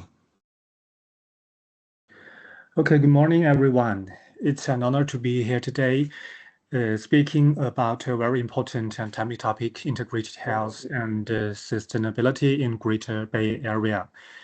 And I'm here representing the Hong Kong Public Health Technology Research Center. Before we begin, I'd like to express my gratitude to all of you for taking the time to join us today. And first, let's begin by defining what integrated health means. Integrated health is a comprehensive, person-centered approach that goes beyond just treating diseases. It includes prevention, mental health, elderly care, nutrition, and even digital health services. It emphasizes the importance of early intervention and continuous care. This model encourages health systems to address health in a holistic manner, incorporating various aspects of life and health that people experience throughout their lifespan. Okay, and why is integrated health so important? So important today? Well, we are living in a time when the global healthcare landscape is rapidly changing. One major driver of this change is the aging population. As people live longer, the demand for continuous long-term care increases. And moreover, mental health has now gained recognition as an essential part of our well-being. It's no longer enough to only focus on physical health. We must take mental and social health into consideration as well. The COVID-19 pandemic has underscored how crucial it is for health system to be integrated rather than fragmented. Okay, and let's now look at global trends and policy alignment. The UN Sustainability Development Goals 3 focuses on ensuring healthy lives and promoting well-being for all at all ages. This goal underscores the importance of integrated health and recognizes it as a goal priority. The WHO also advocates for the Health for All movement, emphasizing the need for universal access to healthcare through integrated primary care. In addition, there is a growing trend in healthcare to integrate environmental, social, and governance factors into business models. Health outcomes are becoming a key component component of corporate social responsibility. And moving on our Greater Bay Area, the GBA with its 68 million people across nine cities in mainland China, Hong Kong, and Macau has emerged as a major hub for health innovation. The region has a strong economic base, advanced research and developed capabilities, and policy support for medical integration and innovation. However, there are challenges also. Despite the rapid growth in the biotechnology, medical device, and elderly care sectors, the GBA still faces issues such as an aging population, unbalanced resource distribution, and fragmented healthcare services across borders. These challenges need to be addressed if we are to create an integrated and sustainable health ecosystem. And now let's look at the current health industry landscape in the GBA. The GBA is experiencing rapid growth in various sectors, particularly biotechnology, medical devices, and elderly care. And these sectors are thriving thanks to a combination of strong economic foundations, growing market demand, and increased research investment. Hong Kong is leading the way as a global hub for medical research and international healthcare services. The city's status as a financial and technological center has allowed it to attract international medical firms and researchers, making it a key player in the global health landscape. Despite the growth and innovation within the region, the GBA faces several major challenges that could hinder the progress toward creating the truly integrated health system. One of the most pressing challenges is the aging population.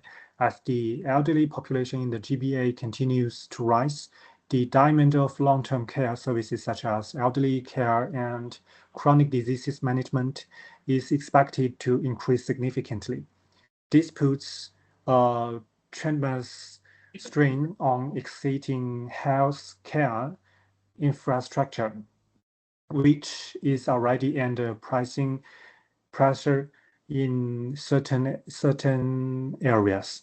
Another challenge is the uneven distribution of healthcare resources between urban and rural areas, as well as between public and private healthcare systems.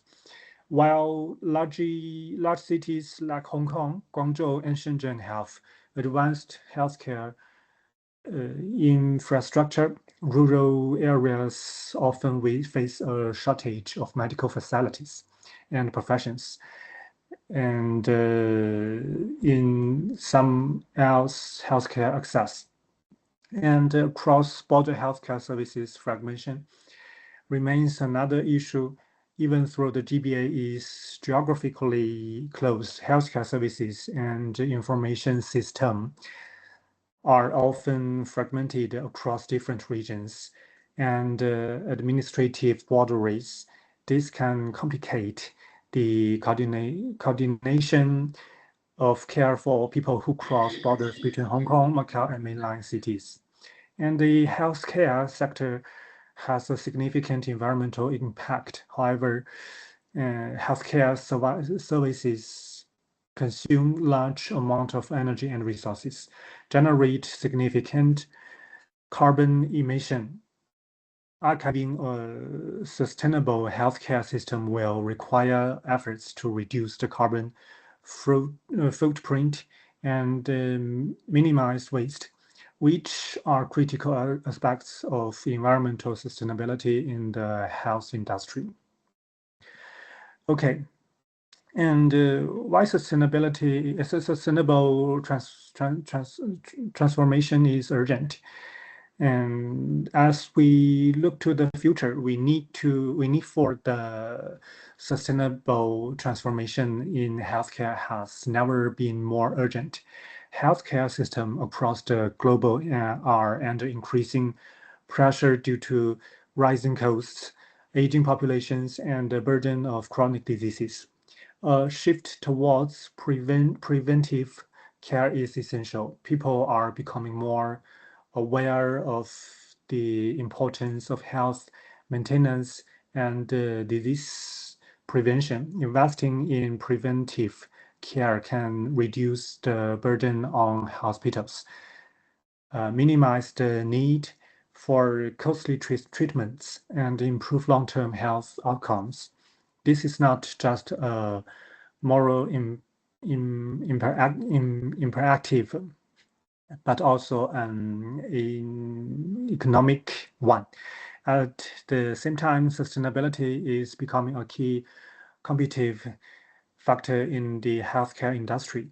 Sustainability refers not only to reducing environmental impact, but also to ensuring that healthcare services are equitable, cost-effective, and accessible to all. It's important that the GBA and other religions adopt sustainability principles to ensure that healthcare systems remains viable in long term. And the GBA has a unique opportunities to establish itself as a model for a healthy green area or Bay Area. This could set for another regions worldwide, showing that health and sustainability can go hand in hand. Okay, sustainability is central to the future of integrated health. It encompasses three key areas: environmental, social, and economic sustainability. Each of these areas plays vital roles in shaping a healthcare system that is not only effective, but also resilient and future-proof. And the concept of green and smart hospitals represents an essential step toward archiving sustainability in the healthcare sectors. These hospitals are designed to be energy efficient and use smart technologies to manage operations and incorporate sustainable practice to every aspect of their infrastructure. Examples include LEED certified hospitals that meet high standards of environmental performance, as well as AI-driven systems that optimize energy use, water management, and waste disposal. By implanting these technologies, healthcare facilities can reduce their carbon footprint while providing high-quality patient care. And let's now explore how digital health is driving sustainability in the healthcare sector. Digital technologies such as telemedicine, AI diagnostics, and wearable devices are revolution the way healthcare is delivered. For example, the telemedicine allows patients to receive medical consultations and follow-up care remotely, and reducing the need for travel. This not only saves time and money for patients, but also help reduce the environmental impact associated with transportation. Fewer hospital visits mean less carbon emitted from vehicles, contributing to a reduction in overall greenhouse gas emission. And AI-enabled diagnostics are also helping in the early detection of diseases, which is crucial for prevention. These technologies can process large amounts of medical data more efficiently and actually than traditional methods. Early intervention not only improves health outcomes, but also reduces the long-term cost burden on healthcare system. And wearables such as fitness trackers and smartwatches plays an important role in promoting prevention care. These devices continuously monitor vital signs such as heart rate, blood pressure, and physical activity. This allows individuals to take a more active role in managing their own health, which can reduce the need for more expensive reactive treatments down the line. And together, these digital tools are creating a more efficient and sustainable healthcare model. They enhance the ability to deliver care in remote or underserved areas, reduce resources consumption, and improve overall health outcomes. Key goals in archiving sustainability in the healthcare sectors. And another one is public health and prevention strategies. Prevention and preventive strategies are at the core of integrated health. Historically, healthcare systems have focused more on treating diseases after they occur. However, there has been a significant shift toward preventive care, which is not only cost-effective but also ensures better long-term health outcomes. Promoting healthy lifestyles is a critical part of this strategy. This includes encouraging balanced diets, regular physical activity, and mental wellness. Communities and governments can play a very important role in promoting this practice by organizing public health campaigns, providing access to health education, and creating environments that encourage health living. Okay, and for ESG in the health sector, in recent years, ESG factors have gained increasing importance in the healthcare sectors. ESG refers to how organizations measure and report on their impact in three key areas: the environment, the society, and the governance practice. Healthcare organizations are increasingly being held accountable not only for their financial performance, but also for their impact of health outcomes, the environment, the social equality. For instance, hospitals and healthcare providers are now integrating sustainability into their core business models, ensuring that they minimize their environmental footprint while providing high quality care. And health and well-being also are now considered essential social indicators in corporate ESG reporting. Campaigns are expected to demonstrate how their operations improve the health outcomes of their employees and the communities they serve. This adds a new dimension to corporate responsibility and further integrates health into the broader sustainability agenda. And the Greater Bay Area offers tremendous opportunities for collaboration in health innovation. The GBA brings together the strengths of Hong Kong, Macau, and 9 mainland cities in China, creating a unique ecosystem for health development. The integration of public health systems, cross-border data sharing, and medical logistics is vital for realizing the region's full potential. By fostering partnerships between these regions, we can create a more connected, resilient, and inclusive health ecosystem. For example, Hong Kong's medical research, Macau's wellness tourism, and traditional Chinese medicine, and Guangdong's advancements in digital health and biotechnology can complement one another, leading to greater synergy. There are key areas where regional collaboration can make a real difference, including cross-border elderly care, medical data improving, and joint talent training programs for healthcare professionals. These initiatives could help standard of health services and improve healthcare delivery across the entire GBA. And GBA. We have about 2 minutes left.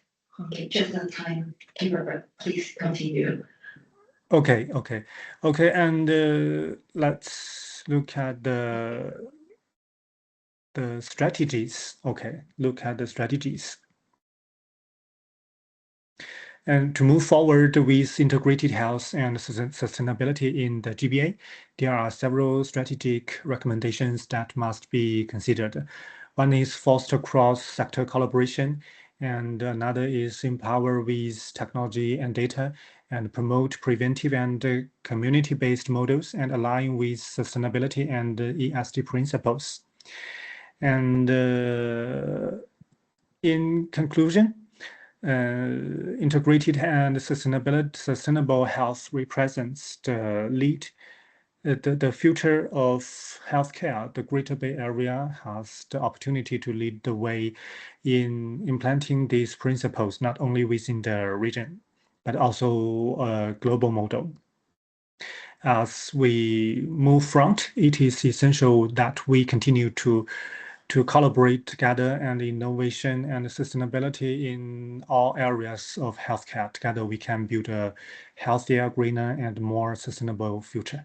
That's all. Thank you for your attention.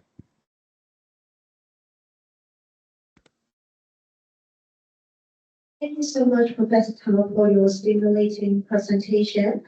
And once again, if you have any questions, please feel free to type on the Google Chrome and the QR code is shown on screen. Thank you very much for making time in your busy schedules to join us here in the morning. We have finished the morning session. Now we will have lunch here in Olympian City. We will see you again in this venue at 2. 咁我哋而家咧就係一個 lunch break 啦，咁嗰個地點咧就係奧海城2期嘅喜雲軒，咁個位置就會喺紅十字會隔離嘅。咁我哋出邊都有一啲 helpers 啦，就會拎住張紙，咁就帶大家過去個景點嘅。那現在我們就是中午午餐的時間，我們可以在那個奧海城的2期的喜文先是吧？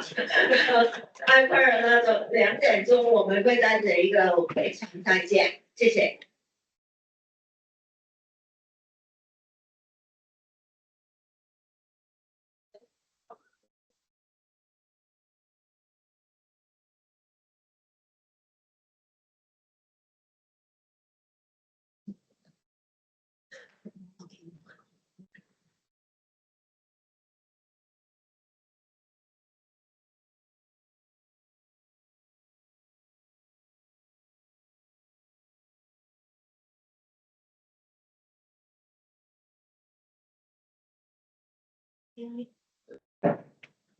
May I introduce our next speaker, Dr. Nen Xingzhen, to deliver the keynote speech on training diets uncovered, science or hype. Please join me in welcoming Dr. Nen's speech. Please. And good afternoon, everyone. I'm Jane, a lecturer at Brilliant Tourism University in mainland China. I'm delighted to be here today to share some thoughts on popular dietary patterns. Well, my main research focused on nutrition-focused product and development, restaurant management, but my academic background in nutrition has kept me closely connected to the topic of diet and health. And this talk is not from the perspective of a clinical expert, but from someone who has followed the evidence and evolving trends within your interest.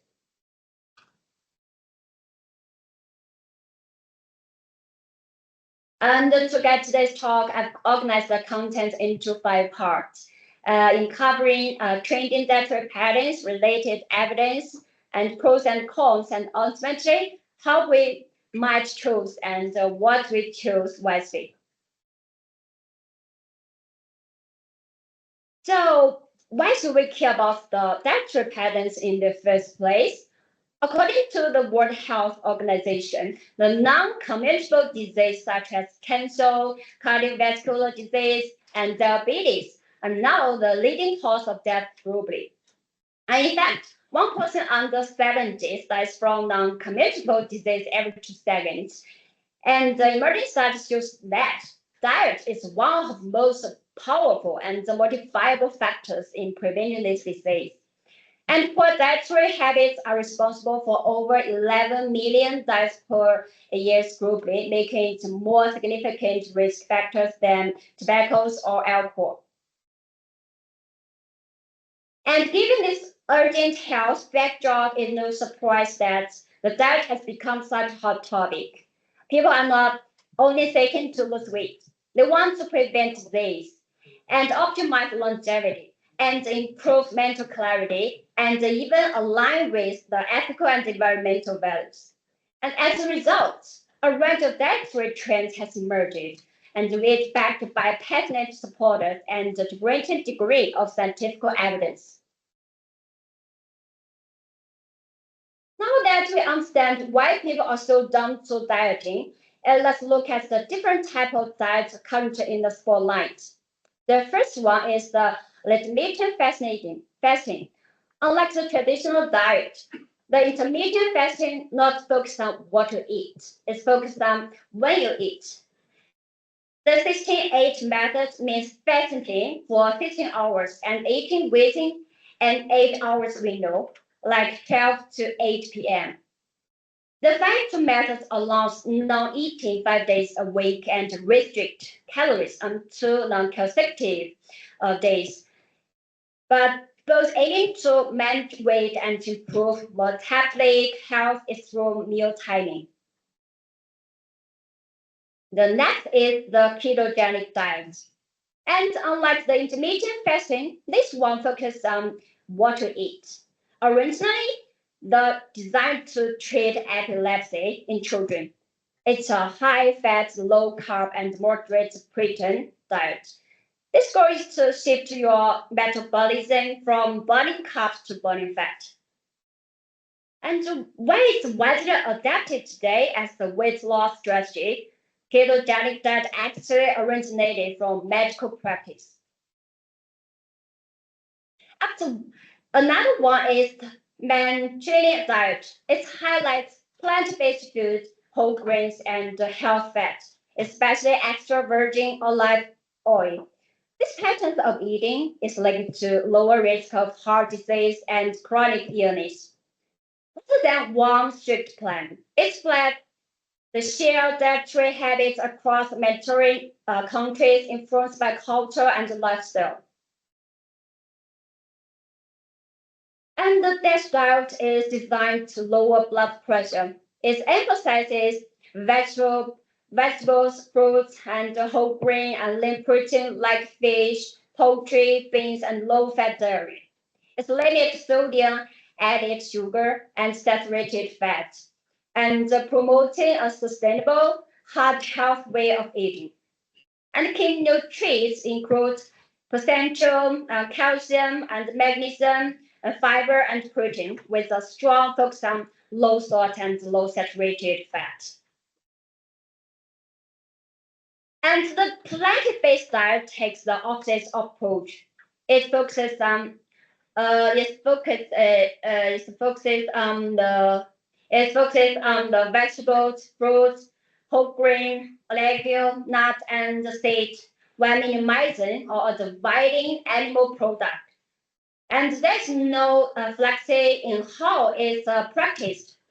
Some people go fully vegan or vegetarian, while others still consume small amounts of animals products, but emphasize plant as foundation of their meal. And the carnivore diet is very restrictive eating patterns and includes only animal-based food, such as meat, eggs, fish, and some dairy. or plant-based foods are excluded. So it's often called a zero-carb diet. And this is a form of diabetic diet which puts the body into the state of ketosis, meaning it burns fat for energy instead of glucose. And now we'll review the definition and the key figures of training diets. And we'll now examine the scientific evidence behind them, their meal health impact and underlying mechanism. And 32 years of cohort study of over 200,000 participants by Fudan University and Harvard published in Nature Medicine found that the diet such as intermittent fasting, Mediterranean, the DASH, and the plant-based patterns significantly lower the risk of chronic disease like the heart disease, the cancer, type 2 diabetes. And the evidence from the Lancet further shows the diet may increase the life expectancy by the 0.35 to 3.8 years, underscoring their role not only in disease prevention, but also in promoting longevity. And a diet health impact hinder on the food choice. The diet high in fruits, the whole grain, the legume, the nuts, and even moderate the red wine are linked to the lower disease and the mortality. In contrast, the fried food, the red meat, and sugar drink raise health risks. And this highlights the importance overall of dietary patterns over single nutrients. And one reason, now we've seen the popular type of diets, now it's highlight the pros and the cons of each. One reason intermittent fasting has gained traction is its sustainability. It's flexible and many people find it easy to stick with. And it's also associated with weight control and feeling more mentally alert, but doesn't work for everyone. And it's some may feel fatigue or dizzy, especially during the fasting period. It's also not ideal for people with certain medical condition or those who need steady energy throughout the day. And the ketogenic diet reduces calories intake by cutting carbs and emphasizing health fats, aiding weight loss and potentially lower the risk of heart disease and certain cancer. And however, without the proper management, it may cause fatigue and digestive issues or nutrient deficiency. Those with underlying health conditions should consult professional before starting. And the Mediterranean diet focuses on olive oil, fish, nuts, whole grain, and moderate red wine intake, offering heart and brain benefits through the omegas and the antioxidants. Its flexibility supports long-term adherence. However, the cost of the key ingredients are like the olive oil and the fish can be a barrier, especially in some regions, and the taste of olive oil may not suit all cultural preferences. And red wine should be also consumed with caution. And a vegan diet promotes cardiovascular and metabolic health and associated with lower risk. And the original therapy to the low blood pressure, the DASH diet emphasizes the potassium-rich and low-sodium foods such as the low-fat dairy, the whole grain, and the lean protein. Politically, it's effectively reduces the hypertension, revealing the impact of the medication. However, its strict sodium limits may reduce the taste appeal and hinder hearings, while the high potential content may be unsuitable for those with kidney issues. And the vegan diet promotes cardiovascular and metabolic health and is associated with low risk of cancer due to its high fiber and antioxidant content. to also align with environmental sustainability. However, without proper planning, it may result in deficiency in essential nutrients such as vitamin B12, iron, and calcium, omega-3, or protein, which are crucial for overall health. The carnivore diet eliminates all plant-based food, offering easily absorbed nutrients may support gut health, reduce inflammation, and aid weight control. But however, lacking plant compounds may impair metabolic flexibility and cause nutrient imbalance. If not managed well, it also limits dietary variety and can be socially restrictive. So after going through all these different diet trends, you might be wondering, and which one is best for most of us, right? And with so many options out there, it's easy to feel overwhelmed. But when it comes to long-term health and sustainability, some dietary patterns stand out as more practical and beneficial for the general population. The current evidence suggests that the plant-based, flexible, and sustainable dietary patterns tend to be the most suitable for the general population. And this approach not only supports the long-term health by reducing the risk of chronic diseases like the heart disease, type 2 diabetes, and certain cancer, but they're also easier to maintain due to their adaptability to different cultural traditions, body, and personal taste. Unlike restrictive diet, these patterns emphasize whole in many produce foods such as vegetables, fruit, and legumes, whole grain, and health fat, as striking a balance between the nutritional accuracy and environmental sustainability. Among these most well-researched and recommended dietary framework as the Mediterranean diet, known as its heart protective benefits through olive oil, fish, and excellent fresh produce. A diet which effectively lower blood pressure by optimizing the pasture-rich food and reducing sodium intake. And health planting based diet, which is linked higher consumption of whole plant food, improves the material health and lower inflammation. And what makes this design popularly practiced is their flexibility. They can be adapted to various cuisine and lifestyle without rigid rules, make long-term adherence more safe for the advanced population. By focusing on balance, variety, and sustainability, its eating patterns offer realistic and science-backed paths to better health for individuals and communities alike.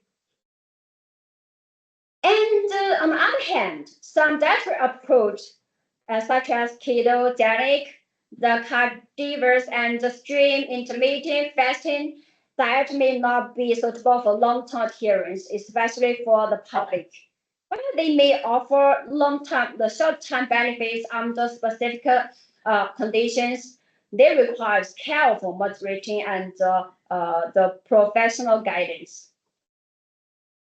So, and to sum up, the diet plays a crucial role in shaping our health, but it's not only part of the picture. According to the World Health Organization, lifestyle accounts for 60% of our health outcome, but factors like genetics, the medical care, and the social and natural environment also matters. Achieving lasting health requires more than just choosing the right diet. It calls for a balanced, holistic approach to how we live and how we eat and what we eat and care for ourselves every day. May your journey towards wellness be guided by both the scientific wisdom and the self-awareness. And as you discover the unique reason and brings harmony to your body and soul. And that brings us to the end of the presentation. I hope it offers a fresh insight and a little food for thought. Thank you for your time.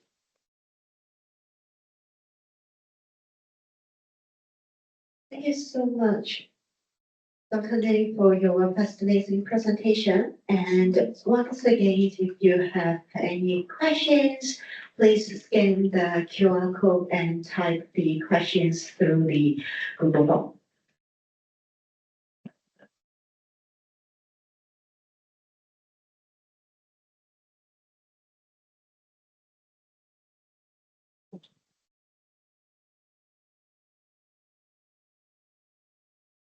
So let's swap a little bit over the schedule, and we really Professor Han is on his way. And so may we invite Professor Wilco Chen to deliver the keynote speech on towards the promotion of healthy food trucks in GBA. Professor Chen, please.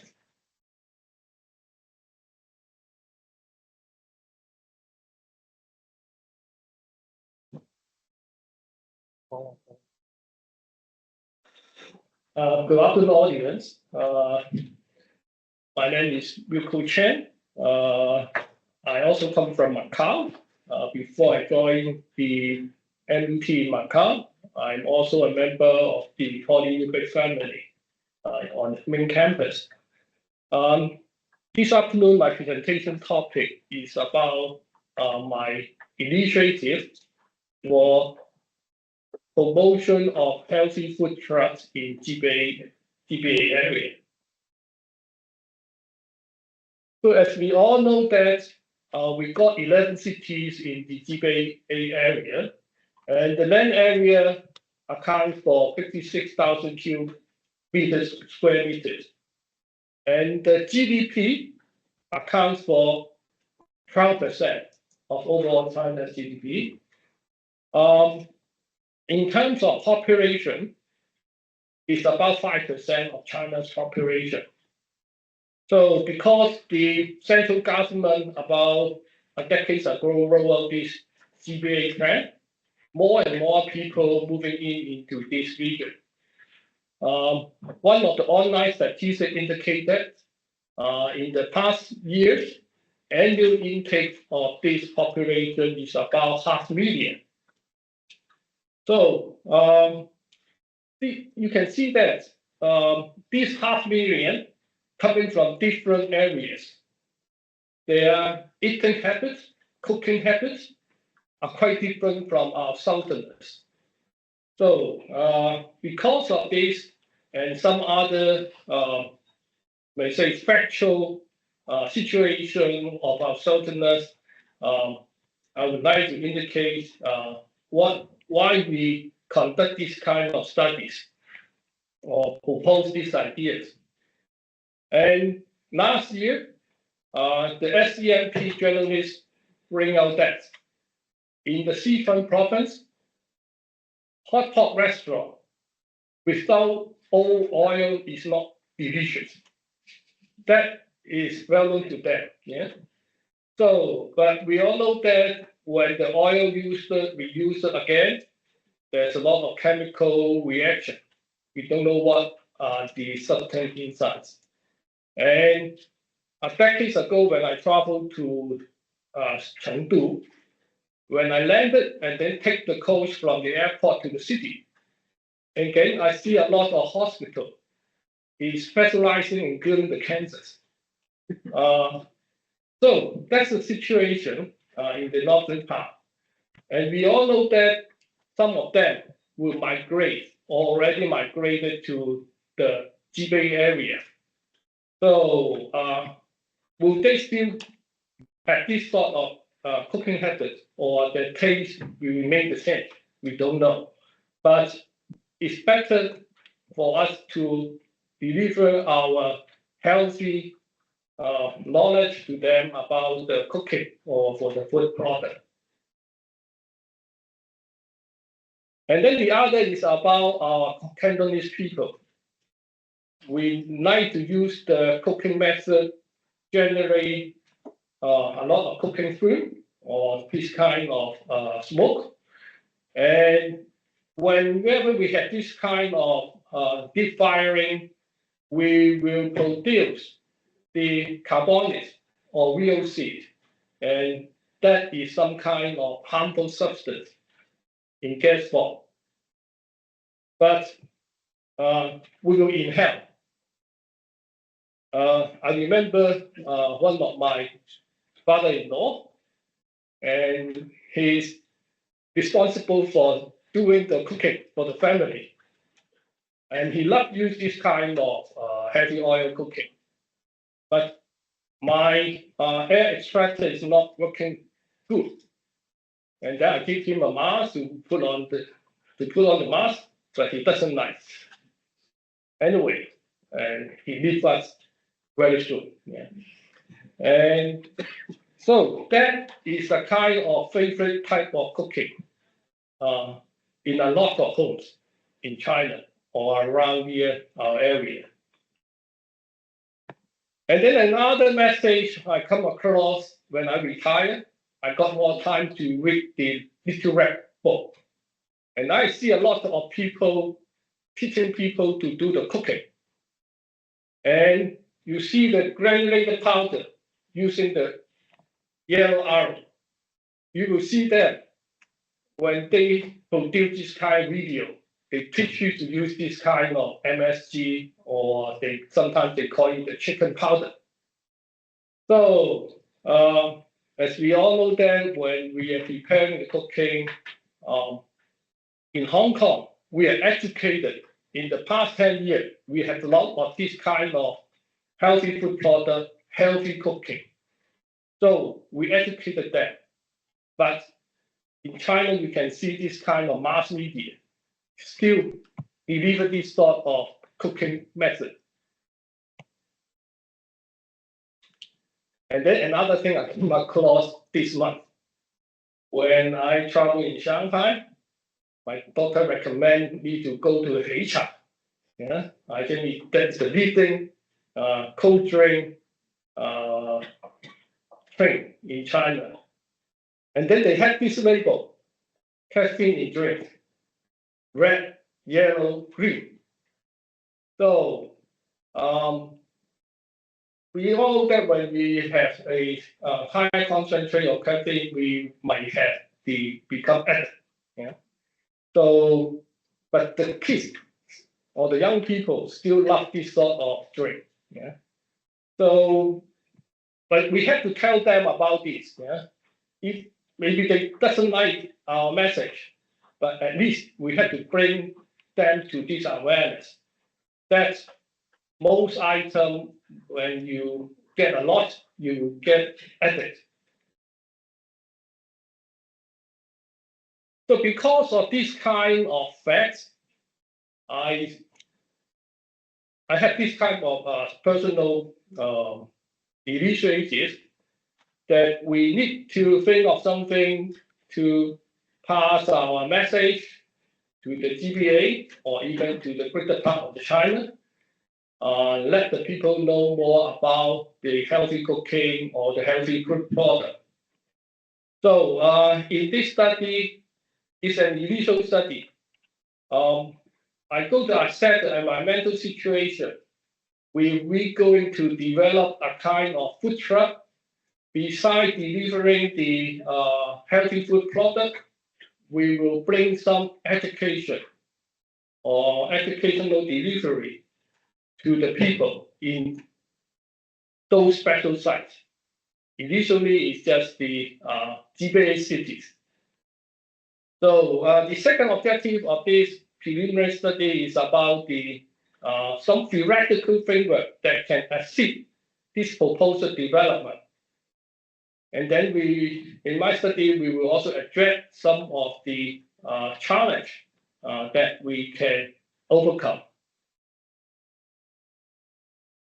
So in this initial study, I interviewed 11 people, professionals in the catering area.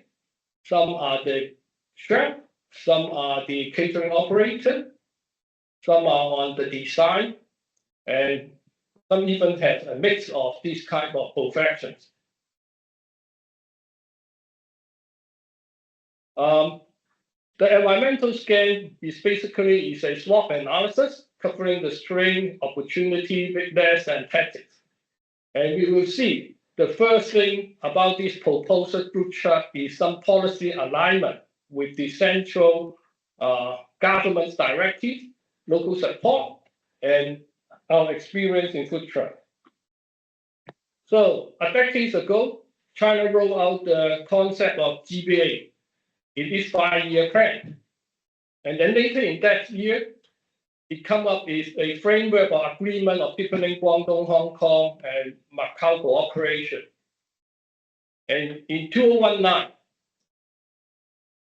it has another 09 plan. You may see more detail. And it fit or aims to enhance the area as the first-class cities, containing technology, industry, finance. More than that, it has the leisure plus modern city and the healthy environment. Especially in Chapter 5, Section 8, it integrates strengthening food safety. Besides the bettering of the medical system and social securities. And then coming back to Hong Kong's policy, so last year, Chief Executive Policy Address brought out that we have to provide at least 30 red routes study tours. And it covers the 1,100 schools in Hong Kong. But however, in this summer or in spring, we heard a lot of cases of food contamination. The kids come back vomiting or discharged. So we have to know about the tourism operators. And usually we just contract out some local operator or restaurant in some remote part of China. And we don't know the food safety standard. Besides this, sometimes when in order to make the group member or tour member happy, the tour guide usually use a technique to add some additional dishes. And usually we call it 8 or 4 small dishes. But usually it's marinated or some kind of, we don't know how the state come up with it. Yeah? But it may not be in the contracted menu item. So we need to strengthen this kind of healthy food standard. How can we know the food healthy standard, or how can we educate those restaurant operators? And I think this food truck might carry this type of additional purpose. Reach out and then check out which is better, telling them about our healthy food standard or cooking standard, rather than relying on their promise. So, beside the younger generation, we all know that we are now going to the silver economy, silver age economy. And we have a lot of people traveling across border.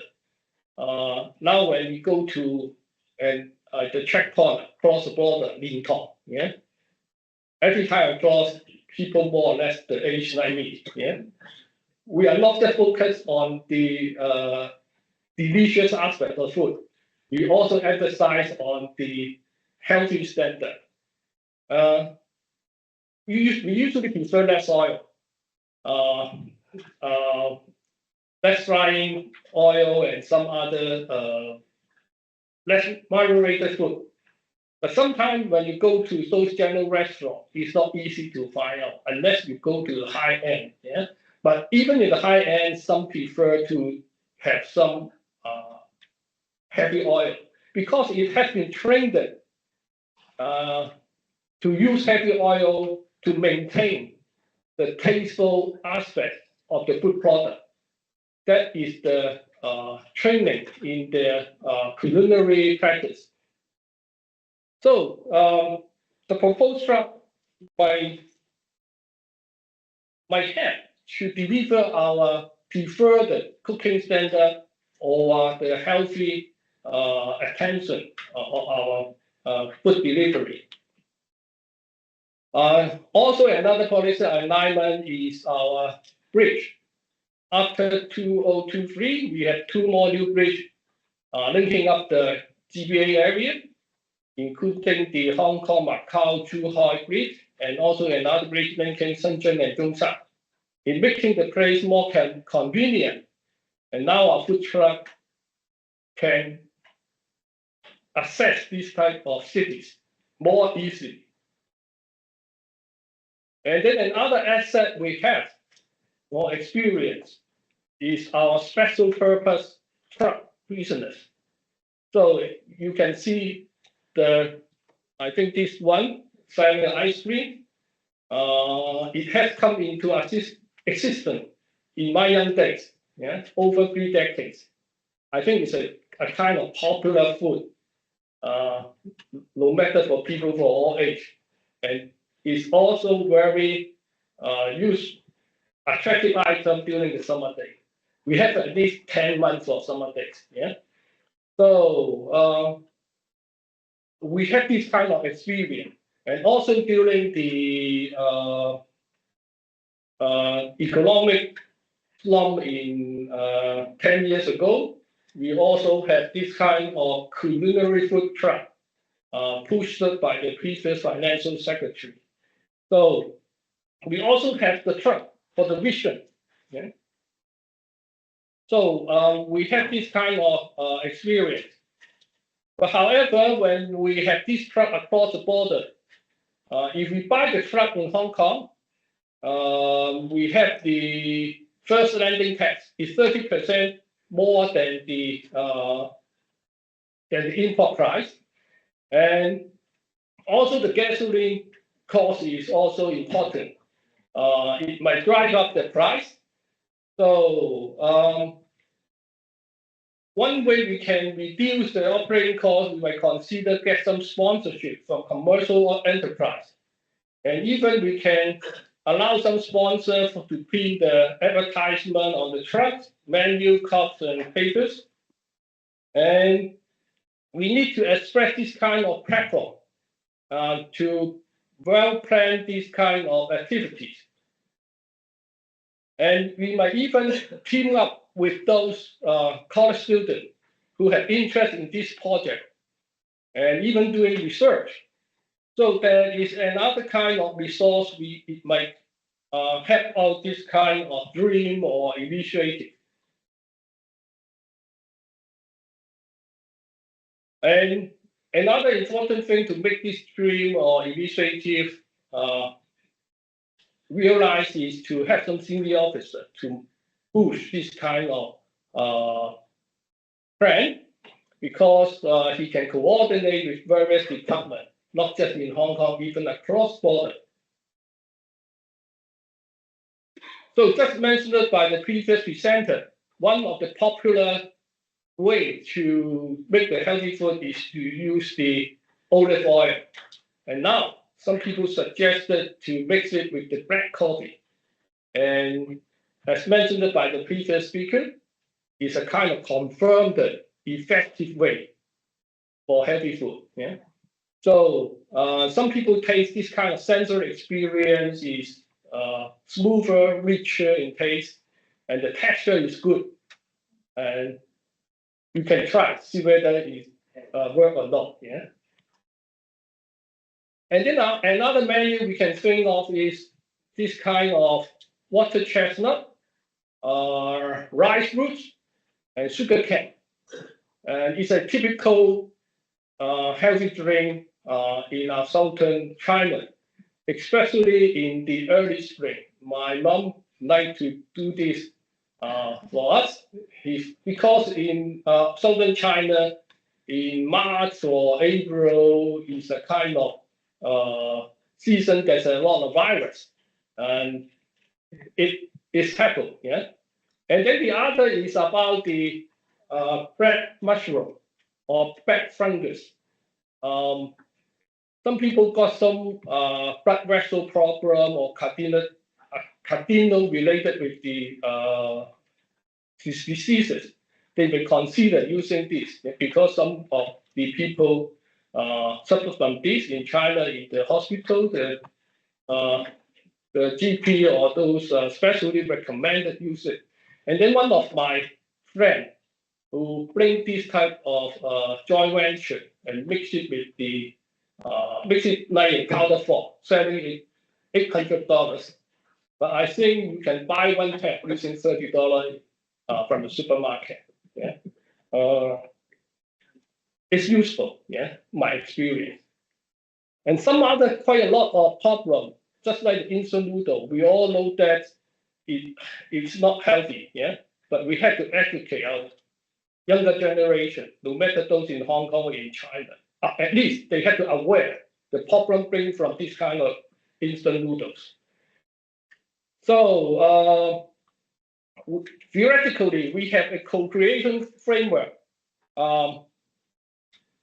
And the stage from 1 to 7 is about the product development. This kind of ambitious prototype of project cannot be just done by the engineering field. We have a lot of cooperation from the school, from the operator, or even from the government. So one of the references theoretical framework. And in Hong Kong, we also have this experience. We have you can see the endless, yeah. A to G are developed by a tourism commission for the food truck pilot scheme. We already have this kind of, you may say, paper or procedure established. And down there is some kind of related regulation for this type of food truck.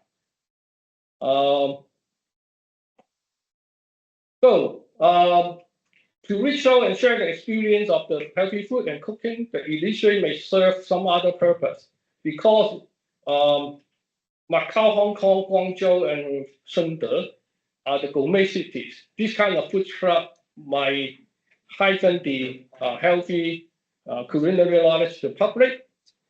And also, if we really launch this kind of food truck by some organization, it can serve as some material for writing the ESG report. Relatively speaking, it's new. And especially this kind of food truck can reach out to those places, the home for the senior elderly, boarding school, for a lot of Hong Kong people. And we can also do some research. And also in the past, we have received a lot of fish from Central China, just like the Eastern Region Water Supply, the Panda. And now we can, in return for this kind of food truck across border, telling about the healthy aspect of or expected food. And then finally is a PIU. And now we all know that the self-finance college is a lot of self-finance colleges are applying for the universal status. And if we can have this kind of prototype or this kind of food truck, even in Hong Kong across border, it's not pilot in some sense. And so we might consider this type of initiative. So because this study is just at the preliminary stage, it just has covered 11 views from the interviewees. So it's expected we have more of this kind of interviews with different stakeholders in future.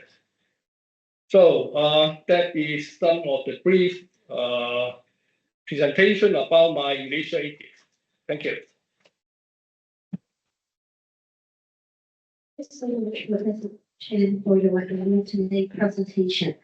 And once again, if you have any questions, you could scan the QR code and type your questions through the Google form.